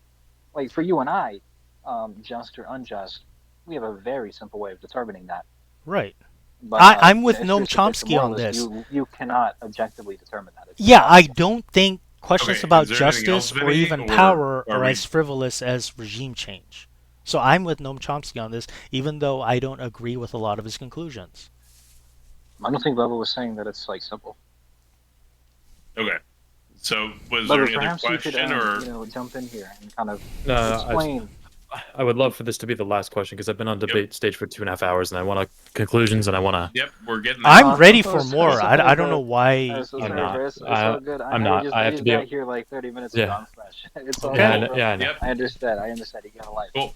Thank you. Okay, so let's go ahead Vinny. and wrap this up for you. Do you have a, let's start with like your conclusion if you'd like. Oh, Are you the mod? Are you the mod? nice, Vinny. Okay, so we're moving into the conclusions here. The affirmative is going to go first, and the negative is going to close it out. Bear with me for a few seconds to get my timer. Oh, we're not taking any more stage questions? No, that was the last Okay. one. All right. I have to be at work at 6 a.m. It's 8:30. Need to get to bed. Yeah, so we're going to have the affirmative go first. So, Bubba, you can start whenever you're ready, and I'll start the timer. Yeah, sure. I don't think I'm gonna take up 5. Yep, I don't think I'm gonna take up 5 minutes. Honestly, and this is my unfiltered opinion, is that I think that Abismo's behavior and his answers to my questions were not representative of Catholicism, of believers of the Bible, of Christianity, of an objective moralist at all. He tried to infer that morality can be both objective and subjective at the same time, because there are objective truths, but you can take your own interpretation for them to be you could take your interpretation for however you believe them to be, whatever level of true you prescribe them to be. And he couldn't answer my questions. He 100% filled up my time with garbage, like just constantly trying to interrupt my questions, inferring that I was inferring certain things. And he assumes that morality is he assumes that my belief on morality is what I believe is to be normative. He doesn't understand, which shows that he doesn't understand what I'm saying. I believe that morality is determined by the way that you were conditioned, and the way that you were conditioned is determined by the time and place that you were born into. And it's like, with that, I can see the rest, like probably the 3.5 full minutes of my time with a 5-minute conclusion. And I think that his performance was embarrassing. It really was. I was very patient with him, and he ended up getting drunk halfway through. Okay, thank you, Bubba. Abismo, let me know when you're ready, and I'll start your timer. Oh, I am ready. What's up? From the outset, I have had 2 criticisms of what I believe Bubba's view on subjective or moral subjectivism is. The first criticism is one from analogy. 1. Just because different cultures have different views on the shape of the Earth doesn't entail that science is subjective, and that there isn't a real shape of the Earth which we can observe. The same could be maintained for moral facts, namely that just because different cultures have different perspectives on morality doesn't entail that morality is subjective, and that there aren't morally real concepts or values which we can discover. The second criticism is that cultural differences on morality are not typically real moral differences themselves, but rather factual differences. For example, in some Muslim sects, it is okay to hold women as slaves because they are not considered to believed to have souls. Also, there are certain African tribes who believe that it is morally acceptable to kill deformed infants because they are believed to be demons. It is precisely because the factual errors themselves which cause cultures to develop wrong moral ideas. This is to say that the beliefs that people are conditioned to about the facts, and not morality itself, is what causes cultures to think what ought to be done in any given circumstance or even situation. The fact that humans across cultures disagree merely demonstrates that humans have not yet perfected the understanding of reality in pursuit of the truth. If Bubba believes that all humans are in error and not just cultures, when humans or cultures believe that moral duties, facts, and virtues exist, then why could it not be the case that many humans or cultures can simply be in error in understanding what is objectively true? In other words, couldn't it just be the case that the error is that some people are incorrect in understanding what is morally objective? Mere differences in culture is not evidence that moral facts, duties, and virtues do not exist, especially if one holds that humans can be in error when it comes to ethics in general from the outset. My position would claim that things like love and happiness are intrinsically good, and things like irrationality, disability, and pain are intrinsically bad. We have strong reasons to respond to love and happiness in some positive ways, whereas things like irrationality, disability, and pain are intrinsically bad, and we have strong reasons to respond to these in some negative ways. We appeal to normative concepts in order to form normative claims and statements that, if true, would be true in an objective sense. This is to say that some claim is objectively true if its truth does depend on the attitudes or response of any particular subject. However, there are those who dissent from these common sense perspectives and claim that nothing is intrinsically good or bad. Normative anti-realism, the opposing position, would claim that nothing in the world is intrinsically good or intrinsically bad in the sense that we do not have any reasons to care about anything for its own sake. In other words, normative anti-realists claim that nothing really matters because they deny that there are any objective normative truths. If this were true, then we would have no reason to respond to anything either positively or negatively. Because again, nothing really matters. This implies that all our normative judgments would be mistaken, or not just mistaken, but pure nonsense. Bubba begins by arguing from intuition regarding the concept of moral reason, but then rejects realism even though it functions in the same way. The arguments against realism don't actually demonstrate that moral facts and duties can't exist or even do not likely exist. Instead, he assumes their conclusion and ironically ignores the possibility that different humans or cultures could just be in error, all the while stating that humans are in error. Could it just be that there are so many problems with moral subjectivism that Bubba's account seems nothing more than a huge error? A moral relativist would have to concede that Dr. Martin Luther King was not a moral agent. Clearly, it is a fact that racial segregation is related to institutional slavery, but this does not make the issues of racial segregation relative to any subjective point of view. Rather, Dr. Martin Luther King made the claim that racial segregation was not in continuity, but rather a disintegration of the abolition of slavery itself. In another example, Henry David Thoreau, in his advocacy for civil disobedience, he says he himself refused to pay taxes because he did not support paying taxes to a country which would support racial segregation. Rosa Parks, it was objectively moral for her not to obey segregation laws merely because of the color of her skin. I argue that in at least the American tradition, one cannot maintain that morality is merely subjective without excluding the real moral discoveries, which even in the American cultural context of constitutionality. So clearly, objective moral facts not only transcend a cultural context, but history itself. Catholicism claims universality, but my moral intuition informs me to seek out whether or not this claim is true, and this moral motivation, which I claim as a Catholic, does definitively confirm in a non-self-referential way that Catholicism is true. Go ahead and finish closing. The theist can hold that even an atheist can come to know moral facts and duties only for the theist. The theist is not confined to merely the intuitive sense or access to these moral facts and duties, and that rather some of these necessarily revealed by an external principle, and which is regarded as the first. So he will go on. Yeah, he will go on all day if we don't stop him. Calm down. That time was called about 20 seconds ago. So that was a good debate. I really appreciate everybody being here on both sides in the audience and on stage. I'm sorry to interrupt you there. Just time was up there, right? For a little bit, I let you go on, right? But with that being said, I really appreciate everybody being here in both audiences and on stage. You're all awesome. Make sure if you're in YouTube to join https://www.discord.gg/politics, where we host these debates. And if you're in the audience here or on YouTube, follow both of these guys, or if you like them, whatever, feel free to follow them. All their stuff is linked in the chat on both YouTube and in Discord. Thank you, Taco. Where do you guys want to have the after conversation? I don't want to go to Ask the Catholics room because that's going to be terrible. I'm going to make my own room. In religion chat. Religion chat? I can go in religion chat. I'm down. Yeah, just a general religion chat. That's just a server room, right? So it sounds like it'll be in religion chat then. And once again, I really appreciate everyone being here. We've got some more great debates coming up over the next week. We've got Jim Bob versus T-Jump on Saturday. And then on Thursday, we're going to have that one should be pretty crazy fun. But there's also going to be the guy who does roundhouse kicks, Minar, versus No, Manar. versus Grayson. So that's going to be a Oh, I ton love of fun. Manar. That's on Thursday evening. So that one is going to be a lot of fun too. Both those debates should be great. And then I've got some more in the works that I'm working on still. So there's a lot of stuff coming up. But I really appreciate everybody. I'm going to go ahead and close this out now. Everybody that wants to chat and ask additional questions, just filter into the religion chat. And everybody have a wonderful evening. Thank you so much. Thank you again, Taco.